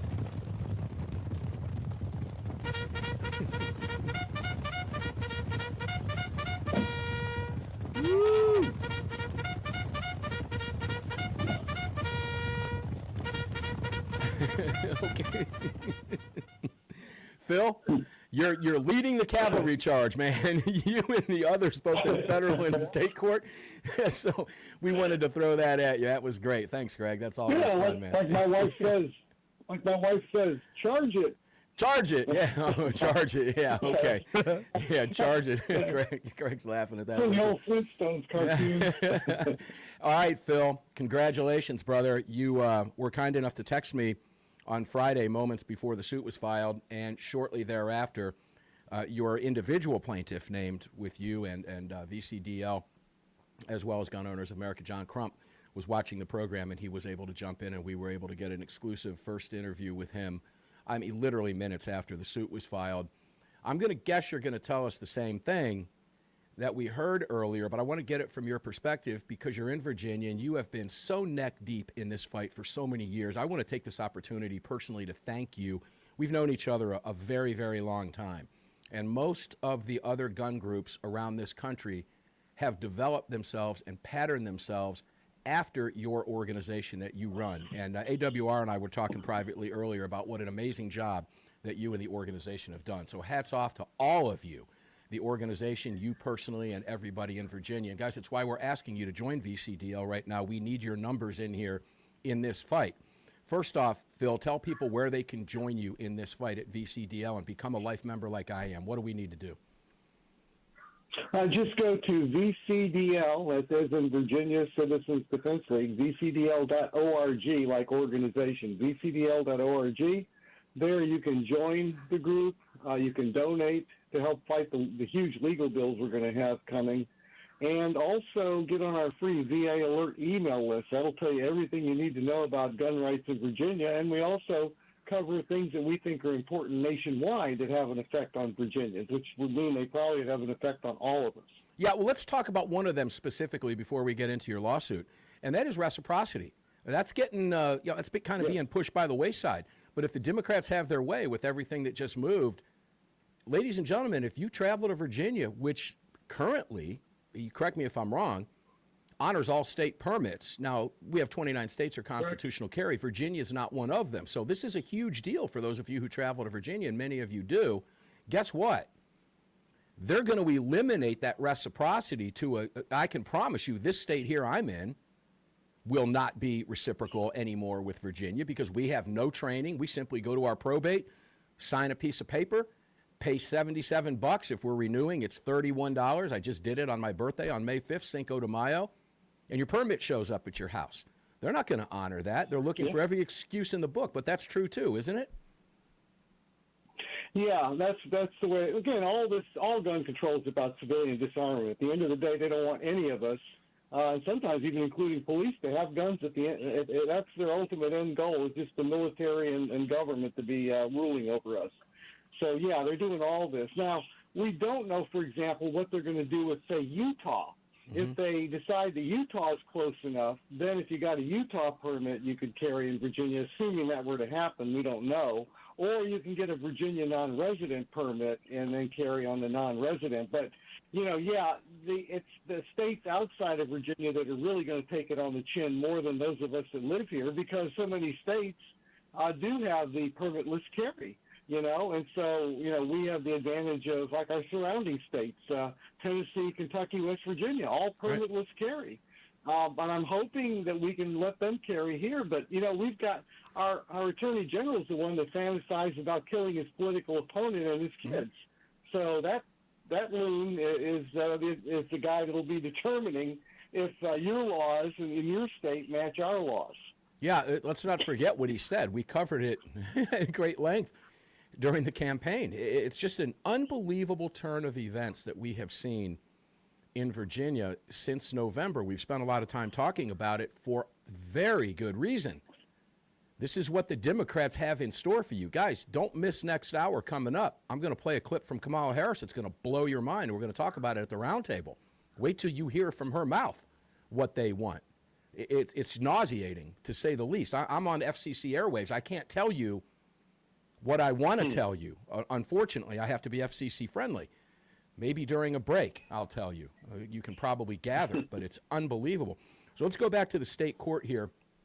Now, coming at this federally, I've got to ask you if you think, like I do, I will not be shocked if tomorrow, like AWR and from Breitbart and I were just talking, I will not be shocked to see the DOJ civil rights come into Virginia again, cavalry. We'll play that again tomorrow. But I have a feeling Harmeet Dillon and DOJ are going to come in on this. You think they come in quickly on their threat, or are they going to wait until it plays out? That's a great question, Mark. Let me tell you what, I give a lot of credence to Washington gun law and William Kirk. And I think it was William Kirk that looked at this, and he said, I think they're going to come in on July 1. I think it was William Kirk. It could have been one of the other guys that do this stuff as lawyers.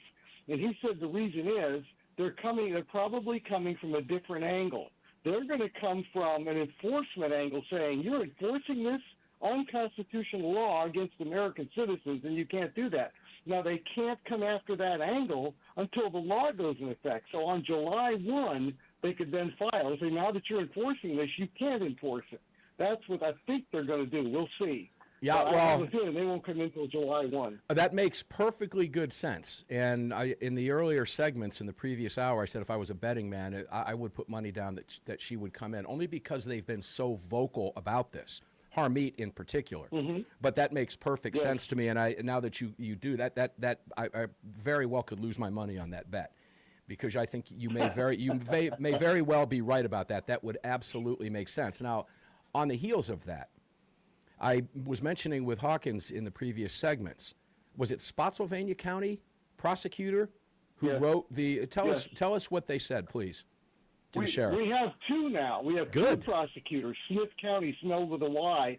Smith, it just came and did the same thing. It's a prosecutor said, look, he wrote it to the sheriff of the county.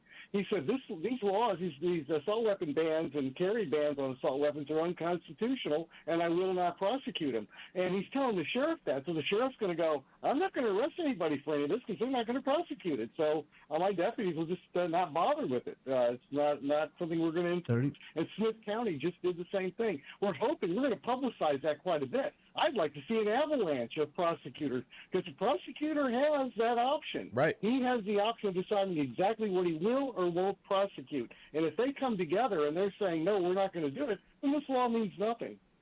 Well, we're hopeful, because Virginia had the single greatest response to its Second Amendment sanctuary movement a number of years back than any other state in the nation, about 99%. And Mark, I think they... Phil, hold that thought, Phil. Huge mistake. Hold that thought, please, sir. We're getting ready to take a break. When we come back, we'll continue this conversation with Phil Van Cleve, the president of Virginia Citizens Defense League. Then we're going to lead you into a roundtable that's going to be mind-boggling as well. Don't go away. You're going to hear from Kamala Harris when we come back.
All right, guys, so I got a funny for you during the break.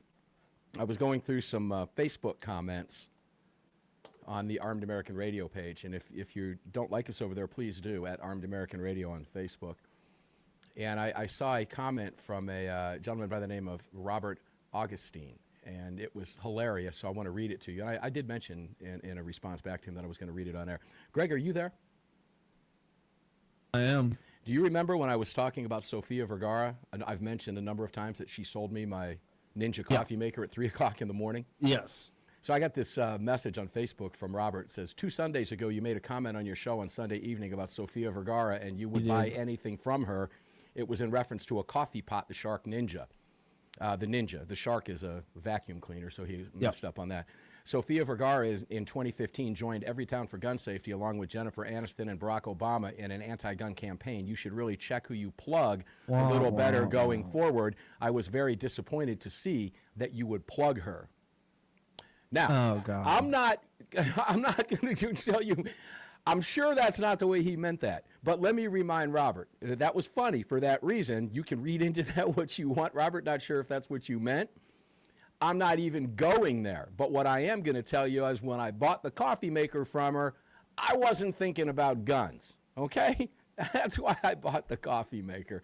Sofia Vergara sold me the coffee maker. Yeah, it was just one of those deals. Anyway, Blood flow was directed somewhere I got else, a kick out of that. I got a kick out of that, Robert. Thanks for the email. Thanks for the Facebook post. Guys, we read them. If you want to comment on the Facebook page, by all means, or YouTube or anywhere else, please do. 30.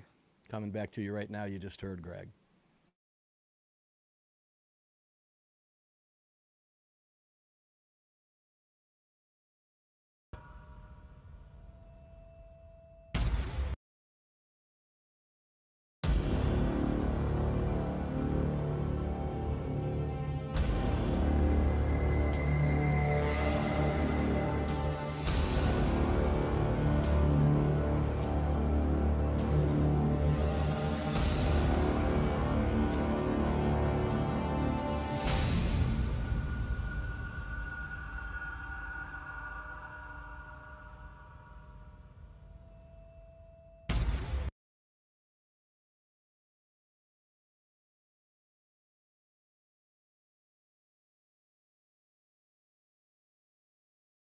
Yeah, welcome back, ladies and gentlemen. Attorneys on Retainer is the real deal. You heard Rachel Moss, one of the self-defense attorneys over there on the team at the Attorneys for Freedom law firm, and that is attorneysonretainer.us. If you carry a firearm or anything for self-defense, whatever it is, you already know bad things can happen. And when they happen, worst day of your life, you're going to be investigated. You are not entitled to an attorney while you are under investigation. I bet you'd want one, though, wouldn't you, to keep yourself from being charged in the first place. Attorneysonretainer.us. Use the promo code AAR. Support them. They are huge supporters of Armed American Radio. We're all card-carrying members. Everything you need to do is right here on this card. I know if you're watching, you can't read that. But trust me when I tell you this. It's not what you see on the back of other cards. This is written by lawyers who focus on one thing, self-defense law. That's it. Not estate planning, no civil, self-defense law. Attorneysonretainer.us. Believe me, $37 a month times 12, you can do the math. That's less than 1 hour of a top-notch attorney that you're going to want, if God forbid you need one, to defend you in a self-defense case. Attorneysonretainer.us. You can find them and all of our great partners. All of them are at armedamericanradio.com, including Daniel Defense. More from them coming up in the very near future as well. Let's go back to Phil Van Cleve, Virginia Citizens Defense League president, and just a rock star, man. You're a rock star in my book, brother. I thank you for what you're doing over there. Let's continue the conversation. I'm going to turn it back over to you. We're talking about that amazing Second Amendment sanctuary movement, Phil, that we saw over there in Virginia. Now, I just found out from you while we're live that there was a second prosecutor. I was unaware of that. So let's get 30 or 40. Brand new. How many counties are there in Virginia? Oh, about a little over 100, I think. More like maybe 120 or something. I'm not exactly sure, but it's up there. It's less than 200 because we have about 200 localities in total. But counties are up there. Yeah, so we just learned about that. That's why you don't know. I learned about it at the meeting. We had a meeting today near Danville, Virginia, in the western part, and that's when it came up. But I was going to say, talking about that whole the way things went back in 2019 and 2020, I think they made a really bad mistake in picking Virginia because you can correct me if I'm wrong, but I don't recall any other state having this issue and having so many gun organizations from across the country jumping in to file lawsuits over it. I was talking with Comerford about that as well. The response that we've seen has been nothing short of exceptional. And one of my questions to him was, why now? Why have we've seen this in other blue states, and counting, I still believe Virginia is red. We've got issues with the voting. They tried to correct that. I think Virginia is going to go back in the next election cycle. But we're going to have to deal with it for the foreseeable future. The fact of the matter is that I've not seen a response like this at this level. But I think what's happening here, Phil, is this is just we've just had enough, and the absolute in-your-face arrogance from these scumbags in Virginia that are now running your state in power, I think is doing them in. And I think they're going to get smacked upside the head with a copy of the Bill of Rights and the Constitution soon when SCOTUS steps in. And I really want to get your thoughts on this, because once this ends, and it will end, I believe personally that this Virginia situation is going to wind up being bigger than Bruen, Heller, and McDonald combined, because it will lay the law down and put a stop to this nonsense once and for all. What do you think? Yeah, you and I are on the same page here. I've been telling members, there's a really good chance that this might be they've crossed the Rubicon now, and that this might be what it takes. This might be why we got dragged into it, to finally get this stuff up to the Supreme Court. We're going statewide, so we're going to go to the Virginia Supreme Court. We're not doing Second Amendment. We're doing Virginia's version, which is actually a little better than the actual Second Amendment. So something is going to give here. I really think that this may be exactly what you said. This may be something that changes the history for everybody in this country. No, so, I believe it is. Fight, and we're going to fight it. I believe it is. The multi-pronged approach here from the organizations around the country has been nothing short of exceptional. And ladies and gentlemen, if you have participated, thank you. But it isn't over. VCDL needs the numbers on their rolls now more than ever before, as this fight is just now beginning. Do you think the governor and those idiots in charge in the State House in Virginia had expected? Do you think they saw this coming to this extent? I don't know. I mean, I don't know that they do, because they knew when they tried to redistrict Virginia, they knew that they broke all kinds of laws and even their own rules to try to override the Constitution, and they lost. Our Supreme Court said no. The federal Supreme Court said no. And they were acting shocked. No, they knew better, but they were going to try and see if they could slip it by. They're not. They don't play with a full deck. No, well, they're not, and that's what makes them absolutely. so. That's what makes them so dangerous, and that's when I was talking with Hawkins at Breitbart. When we saw New York, for example, post Bruen. I use New York. New York at 3 o'clock in the morning, post Bruen comes in and. All of a sudden begins opening up. Now, everything's a sensitive place. They're trying to work around the Bruen decision. This case going to SCOTUS, and it will go to SCOTUS. They will take one of these cases. They could take one as early as tomorrow, ladies and gentlemen. There's plenty in conference right now. And if that happens, we'll let you know. I think it's going to be sooner rather than later. But having said that, I really, truly believe, Phil, that there's no way the Democrats can work around the coming decision on an AR-15 ban when it is found by the Supreme Court that these guns cannot be banned. An entire class, which will apply to all guns, ladies and gentlemen. There's no workaround for them, Phil. I don't know how now they'll try. Oh. Their creativity knows no bounds, but it ain't gonna fly, brother. I think this is huge. Yeah, one of the main guys, Survell, in the Senate, he was told by somebody, look, this is not going to make it. This is unconstitutional. He says, well, we'll just have to fight it out in court, just like that. It's like, oh, yeah, let's spend millions of dollars of citizens' money in Virginia to fight a law that is baloney. They don't care. It's crazy. And they should never – people like that should never, ever be in power, ever. No.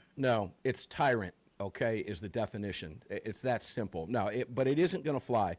And I want to congratulate you for all of the work that you guys are doing. And again, ladies and gentlemen, we need help in Virginia. Join us. I'm a member. We need your help. The legal fees are going to mount. There's no question about it. And those legal fees, guys, we need to step up to the plate. It's as simple as becoming a member. Phil, remind us how inexpensive it is, just for 1 year. Yeah, it's $25. That's it. I can't hardly go to. It's hard to go to McDonald's anymore for $25. Yeah, sadly, I know. Yeah? Hey, here's a tip for you at McDonald's. We're getting ready to close out the segment. Next time you go to McDonald's, make sure you get your receipt. And when you get your receipt, read it carefully at the top. It says go to MCD Voice. and you answer about a 6-question questionnaire, and you get 2 for 1 on your next stop at McDonald's. Just want to let you know that. And you don't have to be an old geezer to do that, because it's not an AAP, AARP thing. It's for anybody and everybody if you want to eat that crap. All right, Phil Van Cleve, thank you, brother, for being here, man. We love you, and the cavalry is here. Greg, if you would play that on the out, that would be great. Let's play the cavalry for him. Give me a sec. Here we go. Phil, thanks for being here. Yeah, thank you, Mark. Here it Great comes. being on. There it is. Yeah. Yeah. I'm getting fat and slow already. There it is. That's Phil on horseback with Comerford, the GOA, and SAF, and Alan Gottlieb's leading that charge and waving the flag, guys. The cavalry is in Virginia. Thank you, Phil, for everything that you're doing. Guys, when we come back from this break, round table. Neil McCabe is sitting in for Brad Primo, and we're going to have a lot of fun. We're going to play some Kamala Harris for you, and it's going to anger you. We'll be back at 6 after. Thanks for being here.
Welcome in, ladies and gentlemen. Armed American Radio's Monster Cast Hour 3 begins right now. If you're just joining the program, welcome in. If you are rejoining the program, welcome back. It's an honor to have you here. Been a great show so far. We've had a lot of fun, a lot to talk about today, and we're going to give you some Kamala Harris today that's going to make you sick to your stomach. Not just because it's her saying it, it's that combined with what's coming out of her mouth. But boy, did she tip it, ladies and gentlemen. She just told you exactly what the Democrats have in store for you. And I'm going to quote my good friend Jared Yanis over at Guns and Gadgets, who I watched his video today. If you haven't seen it, make sure to go over and check it out. He lays down exactly what's going on, and he makes it very clear. You had better believe what they're telling you, because she's not the only one saying it. Now, somebody higher up than her might be saying, hey, would you shut up right now? We don't need this information out yet. Well, Corporal Q-Ball's been saying it as well. We're going to play a clip from her in just a second. Welcome into the show, guys. Pleasure to be here with you. If you have not yet done so, if you're watching on YouTube, there's about 1,100 of you out there watching live right now. Please subscribe to us on YouTube and help us out. We would appreciate that greatly, and hope you enjoy the program. You do that, you never miss one of our shorts, some of our catch-ups, all of our fun stuff on the program. We put the videos out for you every single day in short and long form. Help us out. We could use it. We appreciate it. Subscribe at YouTube. Greg, you can watch us live on YouTube. I'll let you do your thing, and then we'll go to the phones. We've got two in with us today. Ryan Petty has been delayed on a flight. We'll hope that he can get in as soon as possible, but we have a lot to cover with both Justin Moon and Neil McCabe sitting in for Brad Primo. Go for it, Greg. Yeah, it's golly, I'm just lost there for a second. It's Have you not done it enough? Is that what it is? Yeah, it's Armed American Radio with Mark Walters over on YouTube. You can head over to X and watch us at AAR Mark. You can also head over to armedamericanradio.org or .com. Hit that menu icon, then select your watch live or listen live option. And if you'd like to join our live chat, just download Telegram, create your profile, and search for Armed American Radio Conversations. Yeah, that'll do it. And let's start with Justin Moon, CEO of Car Arms. Got my cool car hat on here, Justin. Waiting for my new X9 to show up. Can't wait to get that one. That'll be my third one. I absolutely love it. I have to fight my son for it in the holster every single day. Justin Moon, how you doing, brother? Doing good, Mark. Thanks for having me. I'm going to make you sick to your tummy when I play this Kamala Harris clip, and I can't wait to get your comments on this one, Justin. And coming in behind you, we want to thank Neil McCabe. And, oh, he's a Roundtable OG. Been with us on the program for well over a decade and a half. He's now with Real America's Voice, reporter over there on television. You watch him all the time, coming to you from the White House. Neil McCabe, welcome in, brother. Thanks for being here, man. Oh, very good to be with you guys. Well, let's get this party started. Let's play this clip, Greg, from Kamala Harris, and let's get started. We're going to tie this into your Second Amendment rights with what's going on in Virginia and what the Democrats have in store for you, folks. Go ahead, Greg. Let's play this. This is a moment where there are no bad ideas. A no bad idea brainstorm is what I'd like to call it. And in that no bad ideas brainstorm, we talk about what we need to do and think about doing around the Electoral College. We talk about the idea of Supreme Court reform, which includes expanding the Supreme Court. We invite a conversation about multi-members districts. Let's talk about statehood for Puerto Rico and D.C. These are the things I think that we've got to do. We've got to neutralize these red states from cheating, including blue states expanding their maps. And all of this, I think, is look, we got to fight fire with fire. These folks are playing to win. We got to play to win, too. Justin, I'm going to start with you. BRB. Justin. Yeah, the commies are coming. So what are we? Kamala the commie. You got to take her at her word. I mean, you know, it's almost shocking that she came out and said that, but not really. I mean, this is what they have in store for you. They are seeking 100% absolute power, so they can literally take you over. Justin. That's absolutely true, Mark. The politics have become a blood sport and a zero-sum game, so we are in a fight for our lives. Neil? You, come on. You've covered Washington ad nauseum for years. What do you think when you hear that from her? Well, this actually was the agenda the first months of the Biden administration. I mean, this was the plan. And they tried a lot of this stuff. And the only reason it didn't get through is because of the filibuster in the Senate. I was struck, though, here's a woman talking with this country Southern accent. Her father was Jamaican. Her mother was Indian. She grew up in Southern California. Where is she? In California. Dude. She spent at least 5 years. She spent at least 5 years in Montreal, where she went to a French language high school. She graduated from a French language high school.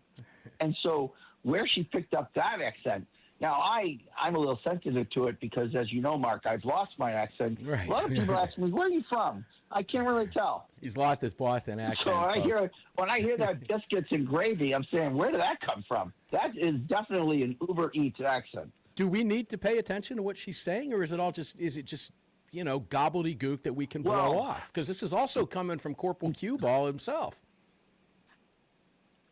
What it does is it spells out what their real plan is when they're speaking amongst themselves. Oh, great point. And a lot of times these leftists will talk. They'll talk freely because they assume the servants aren't listening. And this is what they say amongst themselves. This is the inside dialogue of what their plans are. And so, the problem is when their inside dialogue gets exposed, then they have to run for cover. And so, they see everything as a political problem. We see cultural problems. We talk about public safety. We talk about education. Like we tend to break things up into categories. Right. They don't break things up into categories. For them, everything is how do we seize and hold power?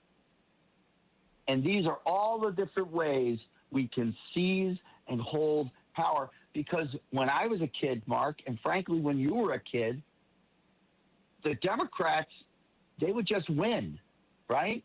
There was no, everyone was a Democrat, and the Democrats just won. They would just win elections. They for the last 10, 15 years, everything they've done, the only reason they win is because of a trick, because of lies in the media, because of stuffing ballots or lawsuits. I mean, we're still not. They told us the 2020 election was clean, but you're not allowed to see the ballot. Come on. 6 years later. Yeah, come on. And so. Come on. Exactly. Yeah, Justin, let me take it over to you. You heard Neil's response on this, and, obviously we have to pay attention. But I know you have been incredibly concerned. We've talked about this on the roundtable for the last several months together. Your concern for the midterms. We lose the midterms, the House and Senate. Okay, Trump's got a problem on his hands, which is in large part why they're working as hard as they are right now, DOJ. We'll take this to Virginia and get your thoughts, both your thoughts on that as well. But again, Justin, in FCC-friendly terms, if they win, will they put the boot on our neck? Well, Lindsey Graham was, I believe, on CNN, and he said he's willing to lose the midterms to prosecute this war in Iran. So I guess he understands how unpopular the war is, and it certainly is a possibility that if this Iran war continues, we will be defeated in the midterms. Neil, you're on with this, and we don't have enough time now. Greg, how much time do I have before the break? A minute. About a minute. Let's start, Neil. And you know I'm going to cut you off when we have to. Are you worried? Are you as worried about the midterms as Justin has been because of Iran? No. Well, that was a short answer. We have a minute. You can expand on respect. with all due respect, and obviously he's plugged into a lot of things that I'm not plugged into. But what I see is the Republicans have $1 billion in cash. They're going to successfully redistrict to the plus of maybe, 10 or 12 seats. Yeah. You also have a lot of these other seats that they thought were in trouble are starting to turn around. And classic mistake the Democrats are making is the same mistake the Republican consultants made in 22 because they didn't want to talk about guns and they didn't want to talk about all the social issues. So they talked about gas prices, gas. Biden's unpopularity peaked in July of 22. Right. Hold that when the Republicans said it was all about gas, when gas fell in October, November, well, it changed the whole dynamic. All right, Neil, I got to stop you right there. When we come back, we continue the conversation with Justin Moon, Neil McCabe, and hopefully we get Ryan Petty in here. He gets on the ground soon enough. We'll be right back. Don't go away. 3 more segments left today, guys.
That Mike Live. Welcome back to the show, ladies and gentlemen. We are coming to you live on hundreds of radio stations across the nation. We appreciate all of our great affiliates, and to all of you new ones, too many of you to mention.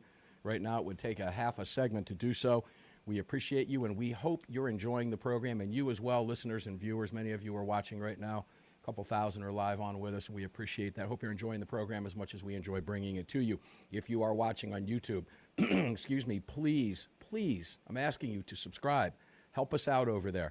We've crossed a number of thresholds, and it matters, and we couldn't do it without you, and we appreciate that so much. If you enjoy the program, please do so. We've got shorts and clips coming up every single day from the program. If you missed it, you can get to 30-second, 50-second, minute, 2-minute clips, some long-form videos, etc. And there's a lot more to come as we continue to explode over there. We do appreciate your help in making that happen. You can find youtube.com, of course, at Armed American Radio. You're watching on X. We appreciate it. Please follow us over there. And on Facebook at Armed American Radio as well. We appreciate you helping us with all the social media. You can find all of our great partners, including this one, Blackout Coffee. I won't ask Greg to ask how many cups I had today because I gave it away earlier, but I had made a pot of that early today, and it wasn't enough. It never is. Blackoutcoffee.com, ladies and gentlemen. Don't just drink, don't just talk about your patriotism. Drink your patriotism. You can do it with Blackout Coffee. They support all of these gun rights organizations that we talk about 6 days a week on the nation's airwaves now for 18 years. We're in our 18th year, and we couldn't do it without our partners. So please support them all. We appreciate that, and they do as well. Great products. Bud's Gun Shop's got everything you need, everything you want. Patriots Relief, got some pain in your shoulders or arms or elbows.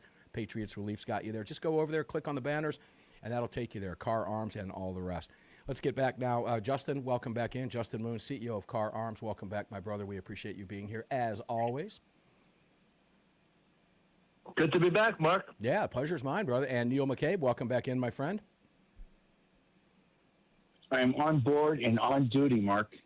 And I sense the loss of that Boston accent over there. Neil used to be with redstate.com, and his accent was a dead giveaway, but he seems to be losing it. Guys, I'm going to take you to Virginia now. I'm going to read a part of a release from the Second Amendment Foundation. And Greg, would you be kind enough to play our little sound bites again? Because, boy, what's happening in Virginia is so fresh to see. The cavalry has arrived. Let's do this. This is what it sounds like Thursday night and Friday in Virginia.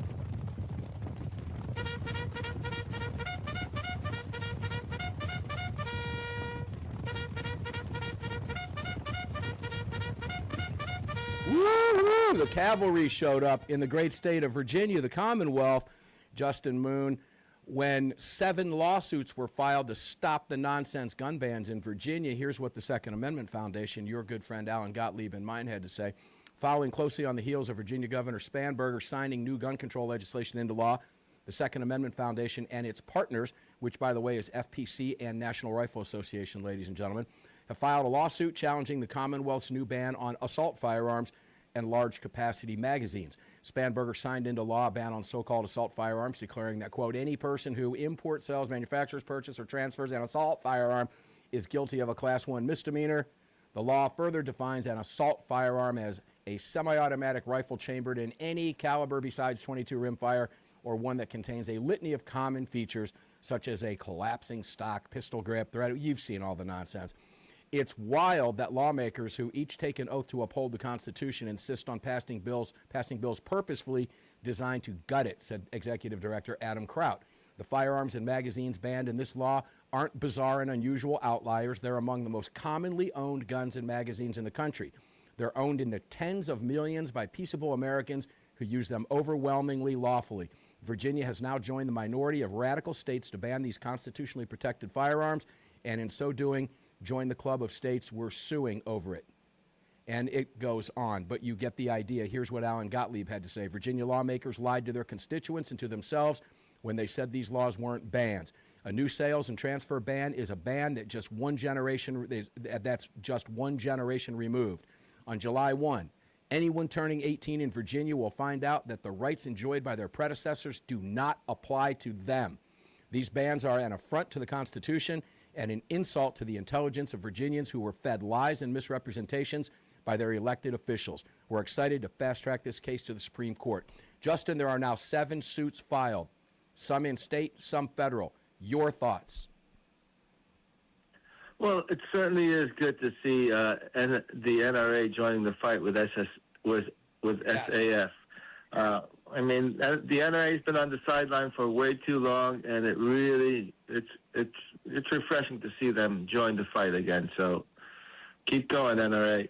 Yeah, I had John Comerford on, Neil, director of the NRA ILA, in the first hour of the program today. And Phil Van Cleve, president of Virginia Citizens Defense League, preceded us in the previous hour, in hour number 2. And, that soundbite of the cavalry is very accurate.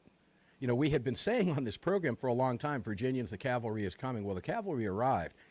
Neil, do you believe that the Democrats, how the Democrats play pool? They knew they were going to be sued over this. Do you think they had any idea that the intensity level with which this cavalry arrival would have shown up? Do you believe that they thought that through? Yeah, I believe that they actually believe their own press releases. And there's a very famous story.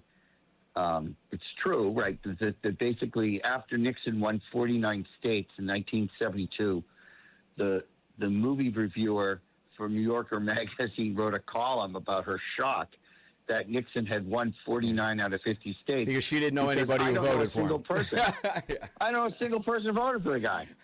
And it's so, in their bubble, right, it all makes sense. Spanberger ran, frankly, as basically a moderate Republican. Yeah. And when she was in Congress, she was actually in negotiations with Kevin McCarthy to become a Republican. And she did this bait and switch. They did not expect to have their hat handed to them on redistricting at the Supreme Court. Well, that's why I asked the question. That's why I asked this question, because they do tend to believe their own press releases. Okay, Kamala Harris, Greg, jump in here, Greg. You be the third seat at the round table with us. When we came back from the break, Greg asked me a question. Greg, ask the question of the group and let listeners in, please. Hey, guys, how did y'all not put the two words together with Kamala and Kami and come up with Kamala Harris? None of us had said that, and that kind of shocked Greg. I expected Justin to be able to put that together at least. Justin, he said he was surprised that you lost, that's for sure. All right, guys, we're going to take a break. When we come back, we're going to go back to Virginia, because Neil, politics very well, and I really want to get your take, so that will open up a conversation between me, you, Greg, and Justin about how all this plays out, the difference, the nuance between state and federal filings. Fascinating what is happening there. It has been fascinating since the election, quite frankly. But we knew this was coming. It was as predictable as the day is long. All of that coming up next when we come back from this break. Armed American Radio's Monster Cast continues here in the Car Firearms Group studios. Mark Walters on the CZ mic. Patriot Mobile Communication and Command Center lit up. We'll be back. 2 more segments with the crew. Will Ryan Petty make it? Wait and find out. We'll be back. Don't go away.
Hey, guys, I'm going to read some comments in here. Let's take a look at some of the comments that are coming in. I apologize for being so busy during the breaks. Texas Huntsman, man. Love our Texas Huntsman. He's in here every day, 6 days a week. Love you guys. And TX Huntsman, I got to meet you, Tex, at the NRA convention in Houston a few weeks back. Susie Wakewitz says, rules for thee, not for me. That's why, on a previous conversation. Texas Huntsman, active in the chat. AWR, speaker of truth. Let's see. I sure hope Van Cleve has a successor he is grooming once he decides his tour is over We need to make sure the campaign doesn't end. Let me comment on that. That's a great point. All good things come to an end, right? At some point in time, Armed American Radio, well, if I have my druthers, it won't. It'll be a different host, but, you know, can't do it forever. We're all mortal, as much as we wish we weren't, but we were, but immortal, but we're not. And by the way, guys, if the last show is my choice and the good Lord doesn't take me before that choice, that's a show you don't want to miss, because I'm going to name names, bro. That's a program you don't want to miss. It's going to be a good one. It's years down the road, but we'll let the good Lord decide that. But your point about Van Cleve is a good one. VCDL is the single best run group I've ever seen when it comes to states' rights organizations. And I'm not just throwing that out there when I say that. I work very closely with them, and I've been a member for many, many years. And I can tell you with 100% certainty that whatever state you're in, whatever state you're watching the program in, if you're watching on YouTube, is you're the only ones that are getting this. It's not going out over the airwaves. We're talking specifically amongst ourselves here on the internet, so we can say bad words. But every group in the country has patterned themselves after VCDL. They are absolute giant as far as the states' rights organizations are concerned. They're the NRA 800-pound gorilla in the room. And I don't know of any group that hasn't sought out their advice over time. That has been the single most well-run organization I've ever seen. And if you go back to the 2019-2020 elections, the Second Amendment sanctuary movement across the state brought in about 95% of the counties in the country, or in the state. It was remarkable to see. And now we're beginning to see in the state of Virginia, in large part because of Phil's direction, county prosecutors beginning to say, "Nah, we're not going to enforce these unconstitutional bullshit laws." See, we got that in because we can. We're on the internet. I like that. Can't say that on FCC airwaves. We're coming back from the break, guys. See you in a few seconds.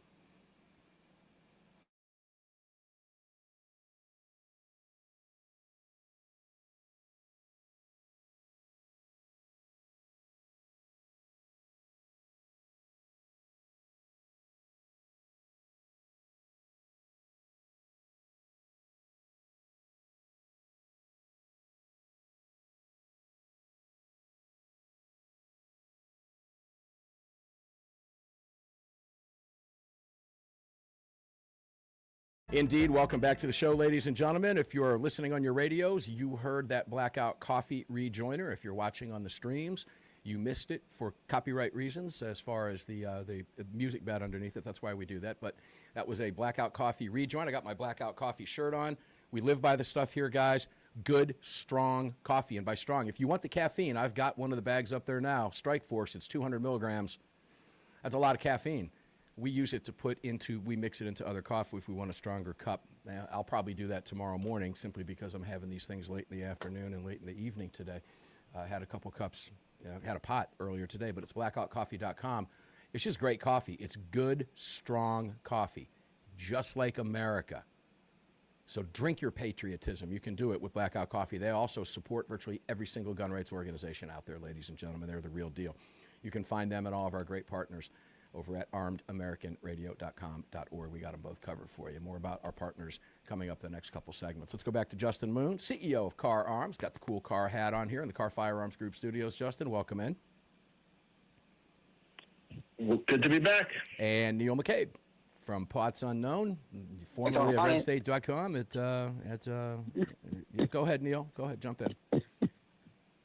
No, just on it like a honey, which rhymes in Boston. All right, so let me ask you guys a question. Let me go back to Virginia on this.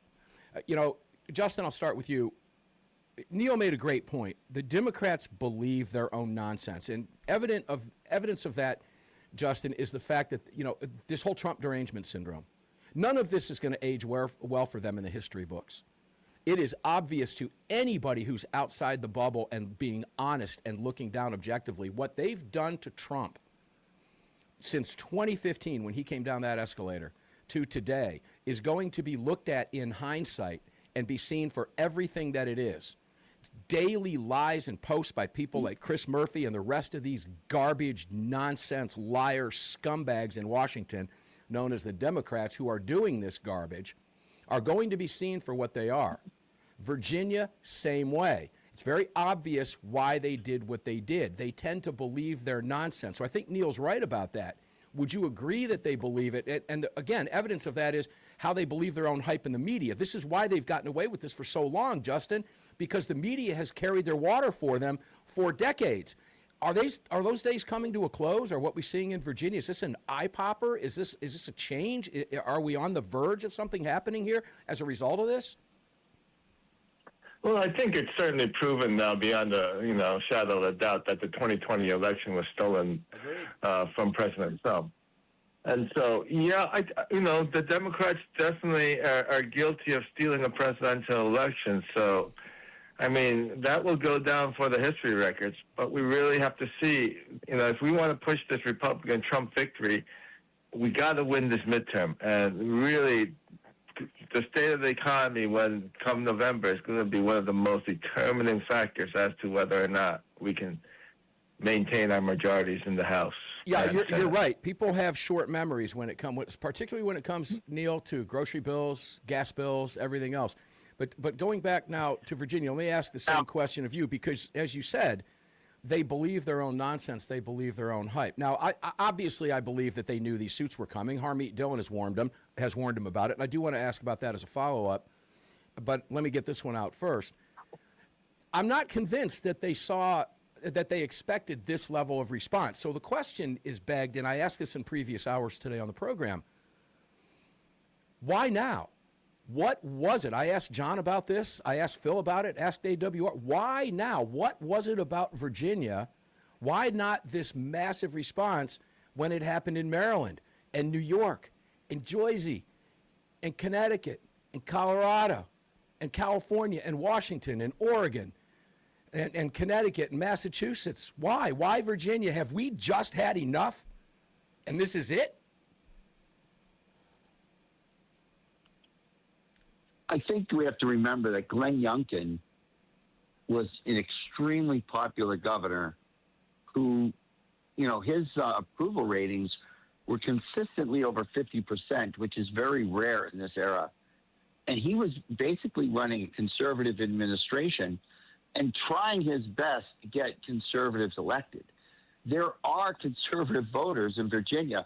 Virginia is culturally an extremely conservative state, except for one sort of pocket in Northern the north. Virginia, right. And I'll say this, that part of the problem is the signal from the tower for the Democrats. The conservatives in the Republican Party had a tremendous run from 68 all the way to 2008, and they were winning intellectually, winning electorally, huge victories, 40-plus state landslides 4 times in that 40 out of 10 presidential elections. 4 of them, the Republican won more than 40 states. But it ended because the Republicans and the conservatives started listening. The signal from the tower was the donors, not the voters. The Democrats right now are falling into the same trap. The signal from the tower that they pay attention to is the donors. The donors love these laws. In fact, if there's lawsuits, they love the lawsuits because it means more fighting, more. It's like they think they can win in the courts. They're listening to the donors, and when you listen to the donors, eventually you got to lose because it's the voters who still run things here. Yeah, it's shocking, Justin, when you hear what Neil is saying, and you've heard Neil on the program many times. You've participated on a roundtable with him. We've discussed this in the past. And I think you're absolutely correct about this, Neil. When they're listening to the donors, eventually they are going to lose. And I guess that kind of lends itself to the question I was asking Neil and you, Justin, originally. Why now? Is this a focal point? Is this the beginning of our just being fed up enough? Because we ask this question all the time. Paul Markel's on the show every Friday, and he asks the question, how do we let ourselves get here? Why do we continue to allow this to happen? Why don't we do this? Why don't we do this? Well, people feel kind of helpless, Justin. They can vote. Okay? But when you look at this response in Virginia, the collective response of that cavalry showing up is showing something significant here. That's it. We're done. We've had enough of you and your nonsense. We're going to win it in court, and just try me afterwards. I love what I'm seeing. I absolutely love it. This hopefully is the people saying, that's it, enough. And I hope I'm right about that. Well, the American people definitely support their civil liberties. We love the Bill of Rights. The First Amendment and Second Amendments, as Americans are concerned, are absolute rights, and they cannot be infringed. So we really need to protect our freedom of speech and our guns, because without our guns and speech, we don't have anything. Well, you're right about that, and our guns protect everything else. There's a reason it's number 2, ladies and gentlemen, okay? That's not by happenstance. Neil McCabe, I know Greg is going to tell me here in a second. We're going to take a break, aren't you, Greg? We got a minute. We have a minute. Okay, that's never enough for Neil, but we're going to try anyway. If you would, respond to Justin's comment and take us to the music. Well, I think that what we have to do is we have to just recognize that if we have to communicate, we have to reconnect with the people who are affected by these policies. And you have gun owners who stay home and don't vote, and they just don't seem to understand what's at stake. And what we've seen for the past 30 years is that more and more people from groups that were typically not associated with gun ownership have become gun owners, and it's become part of their culture, and we just need to address them and pull them out.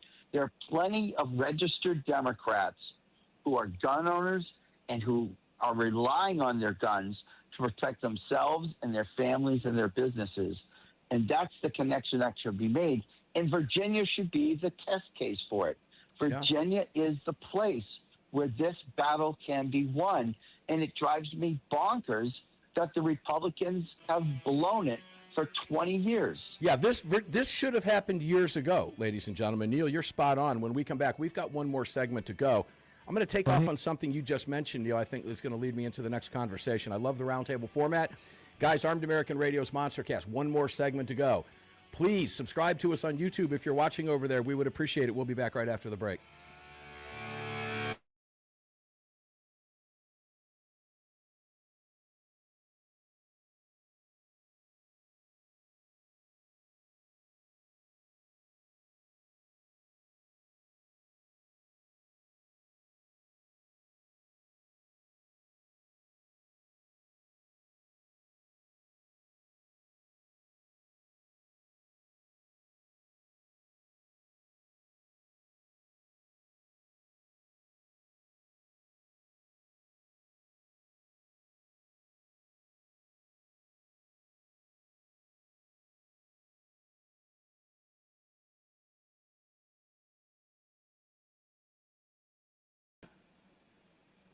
Hey guys, if some of you are watching the stream and you're wondering what that, I don't know which side it is over here. Is it over there? The QR code up there? That's Blackout Coffee. You can put your phone up there. It'll take you right to blackoutcoffee.com/AAR and grab you a cup. Grab some. They've got the K-cups and everything else as well over there. And the super strong stuff if you like that. Got to be careful with that though, guys, just being honest with you up front. My wife made the mistake a few months back of making a cup of coffee that had about 300 milligrams of caffeine, that's super strength, and it about hospitalized her, so be careful. It does warn you on the bag, though, but it's easy to make that mistake, so don't do it. But they've got really good coffee over there. Make sure to check out budsgunshop.com. They've got everything you need and want everything that they have over at budsgunshop.com. Attorneys on retainer, make sure to check them out, please. And let's not forget MyPillow, by the way. Mike has been supporting this program, Mike Lindell at MyPillow, for a decade and a half. He's co-hosted the show with me before when I was broadcasting live at AM 1280 The Patriot at the Minnesota State Fair a number of years ago. In fact, he flew from a Trump rally during his first campaign in 2016 back to Minneapolis so that he could be there and co-host the show with me for 3 hours. Support him over there. The guys wound up being right about just about everything, okay? Guy's got more guts and stones than anybody, a lot more people I know, believe me. All right, Mike Lindell, mypillow.com. Use the promo code AAR. In fact, the website, the landing page over there, mypillow.com/AAR, is always updated with the new products and all the discounts. Greg and I are huge fans of the slippers. We wear them, not at this time of year. It's a little bit too hot, but I'll tell you what, man, those things keep your feet warm, but we wear them for shoes as well. But my wife's constantly getting towels, pillows, all kinds of stuff over there, pillowcases. They've got it all. All my kids have the mattress toppers. Both my kids, not all. I have two. They both have the mattress toppers, and they love them. So take advantage of all the great stuff that we offer at armedamericanradio.com. They're there for a reason. They've been with us for many, many years for a reason. Getting ready to come back. Final segment here. Make sure tomorrow, Armed American Radio's Daily Defense. I believe Cheryl Todd is going to jump in along with Andy Hoosier, the voice of reason. We'll have some fun with him. We always do on a Monday. You don't want to miss the show. 4 p.m. Eastern, 1 p.m. Pacific, live for you on both of these channels for you on X and YouTube, and of course your radio dials. And you can listen live at armedamericanradio.com as well. But that will be fun. Lee the Gunwriter Williams will be here, and we're going to have some special guests coming in.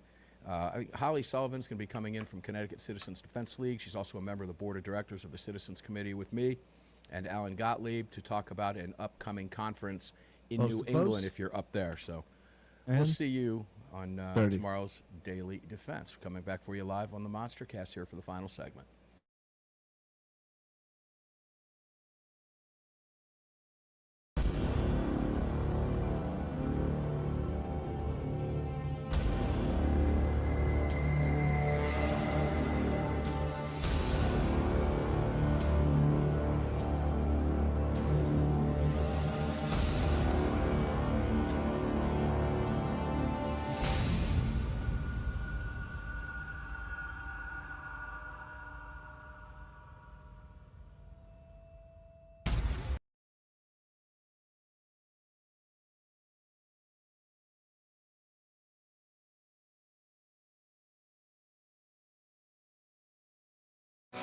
Attorneys for Freedom, attorneys on retainer.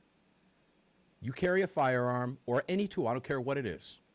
Even if you don't and you have to use a tool, makeshift that you find or have on you, think something in your car, whatever it is, and you're involved in a self-defense incident, you're going to be investigated. And if you are charged with a crime, you're going to need a lawyer.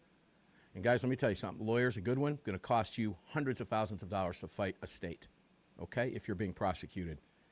Not all of us have bags of money laying under our bed. My attorneys are only $37 a month if I ever need them. It can be your attorney too.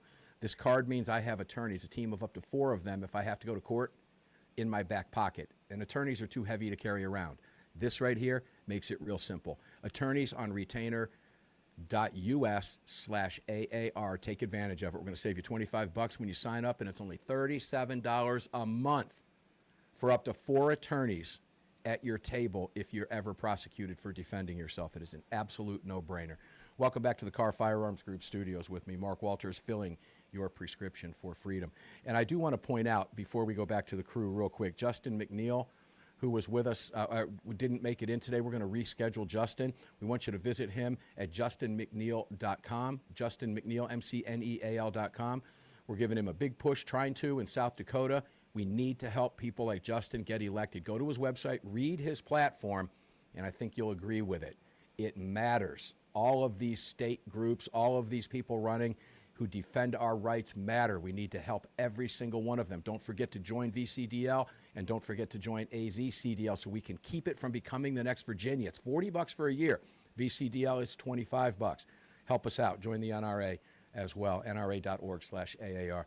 Greg, I want to bring you in to ask the question and make the comment to Justin and Neil, because you were saying something during the break that I want people to hear, and I want you to start this discussion if you would be kind enough to do so, my friend at the mothership in Dallas. Yeah, sure. I think what we have to look at for the midterms, and a lot of people in elected office need to really understand is, and this is what pushed a lot of independents to vote for Trump, is the prosecutions. We don't see enough of them. Yeah, so what? They prosecute. We've got the mugshot for James Comey. We'll see how far that goes.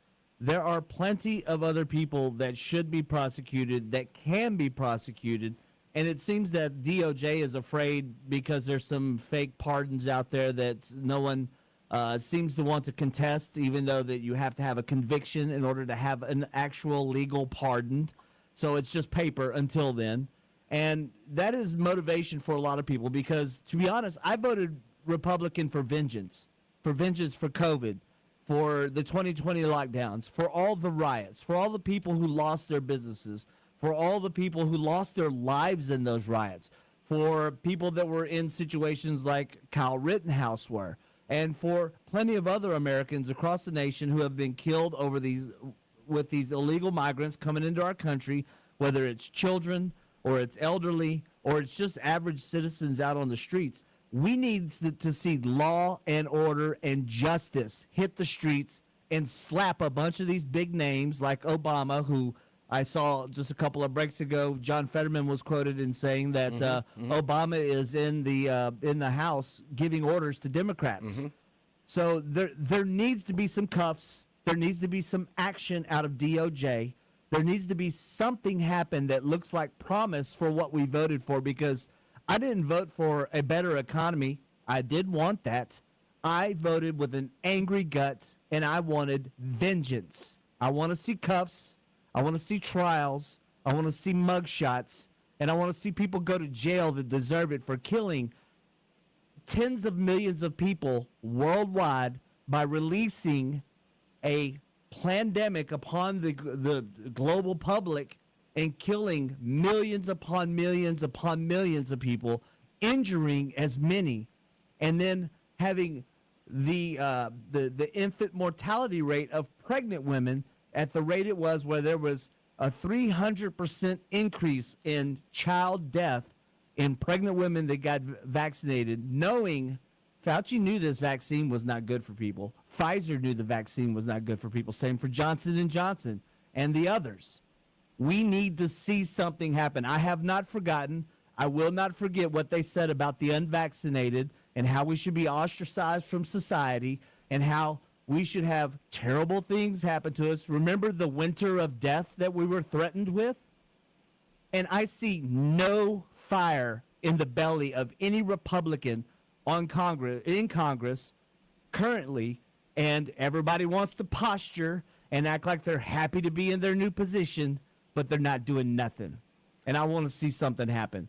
Justin, I think you might disagree with everything Greg just said. I'm kidding.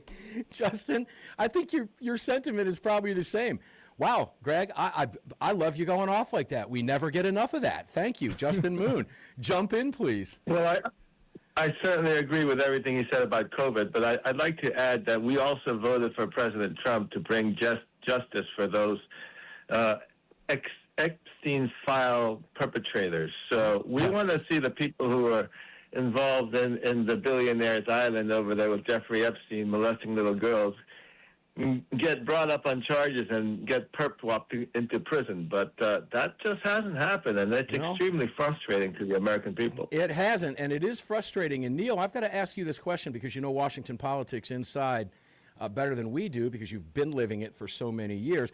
Like Greg and Justin and like you listeners and viewers, I am sick and tired of congressional hearings that talk a bunch of crap and go nowhere. I'm fed up with it. I'm sick of the posturing, and I think millions of people agree with us on that. Neil, are we ever going to get payback? I'll let you take the final minute. Go ahead. No. Why? I'll tell you.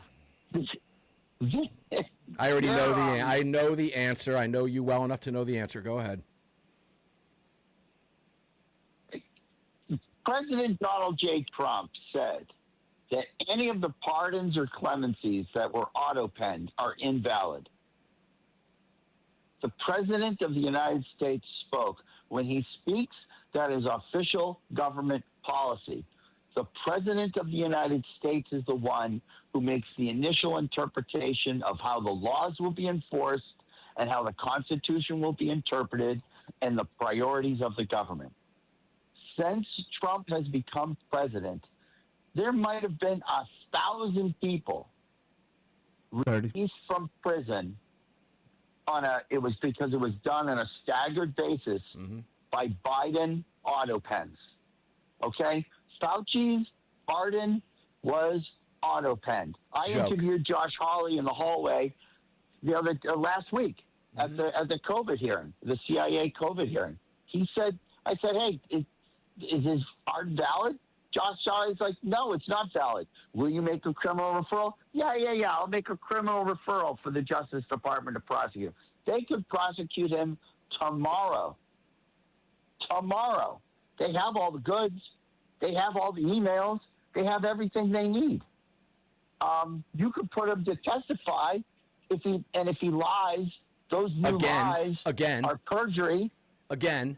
40. The new lies aren't covered Unbelievable. by the auto pen Neil, funds. I hate to do it. Nothing will be done. Nothing. I'm going to have to stop you, Neil. I have to stop you. We're getting ready to take a break. Neil McCabe, thank you so much, man. We love you. And OG Justin Moon, thanks for being here, brother. Sorry we couldn't get Ryan Petty in for you guys, but that's okay. He was on a flight. You got it, guys. Thanks so much for being here. Guys, we're going to get up and do it again tomorrow. Because they don't want us talking about this stuff, that's why we do it. So until we meet on the radio tomorrow, carry on, carry often, carry absolutely everywhere. Never, ever, ever leave your cave without your club. Enjoy your day. Hope you enjoyed the show. I love each and every one of you. See you on the radio tomorrow.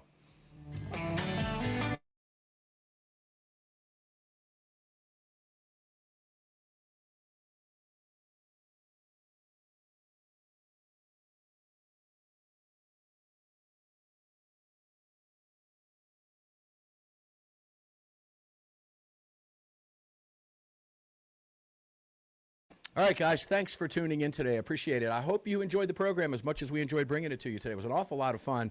I've been looking forward to having this conversation about Virginia for a long time. It has really been remarkable to see what's happened up there, and it is going to be a lot of fun to watch because there is so much at stake. But make no mistake, and I say this from the bottom of my heart, and knowing a few people involved in the inside, we win this. We win this. Virginians will be liberated. And those of you in blue states suffering under the same garbage and bullshit will also be liberated. I promise you. It's going to take some time. But the response that we've seen from Virginia makes me encouraged more than I've ever been before and incredibly optimistic, especially talking to some of the top leaders of some of these organizations who are the plaintiffs in these suits. We know what's coming down the pike. The anti-gunners know it as well. Guys, please subscribe to us on YouTube if you haven't done so. We appreciate you being here. Again, I hope you enjoyed the program as much as we enjoyed bringing it to you. Tomorrow, we'll be back on both these platforms for you live, 4 p.m. Eastern, 1 Pacific. We'll have a great time with Andy. We always do on a Monday. You never know what's going to come up with Andy Hoosier. We just know Monday's his favorite day of the week, and especially if the weather is really crappy. In the meantime, we'll see you on the radio tomorrow. Please subscribe to us over at YouTube. Visit all of our partners that make the show possible. 18 years on the nation's airwaves. We are a Talkers Heavy 100, top 100 most important talk radio shows in the nation, and we'll likely make that again for 2026, and we appreciate your help in doing it. Help us grow that YouTube channel, guys. We appreciate it. Thanks, man. Love you. See you on the radio tomorrow. Thanks for tuning in.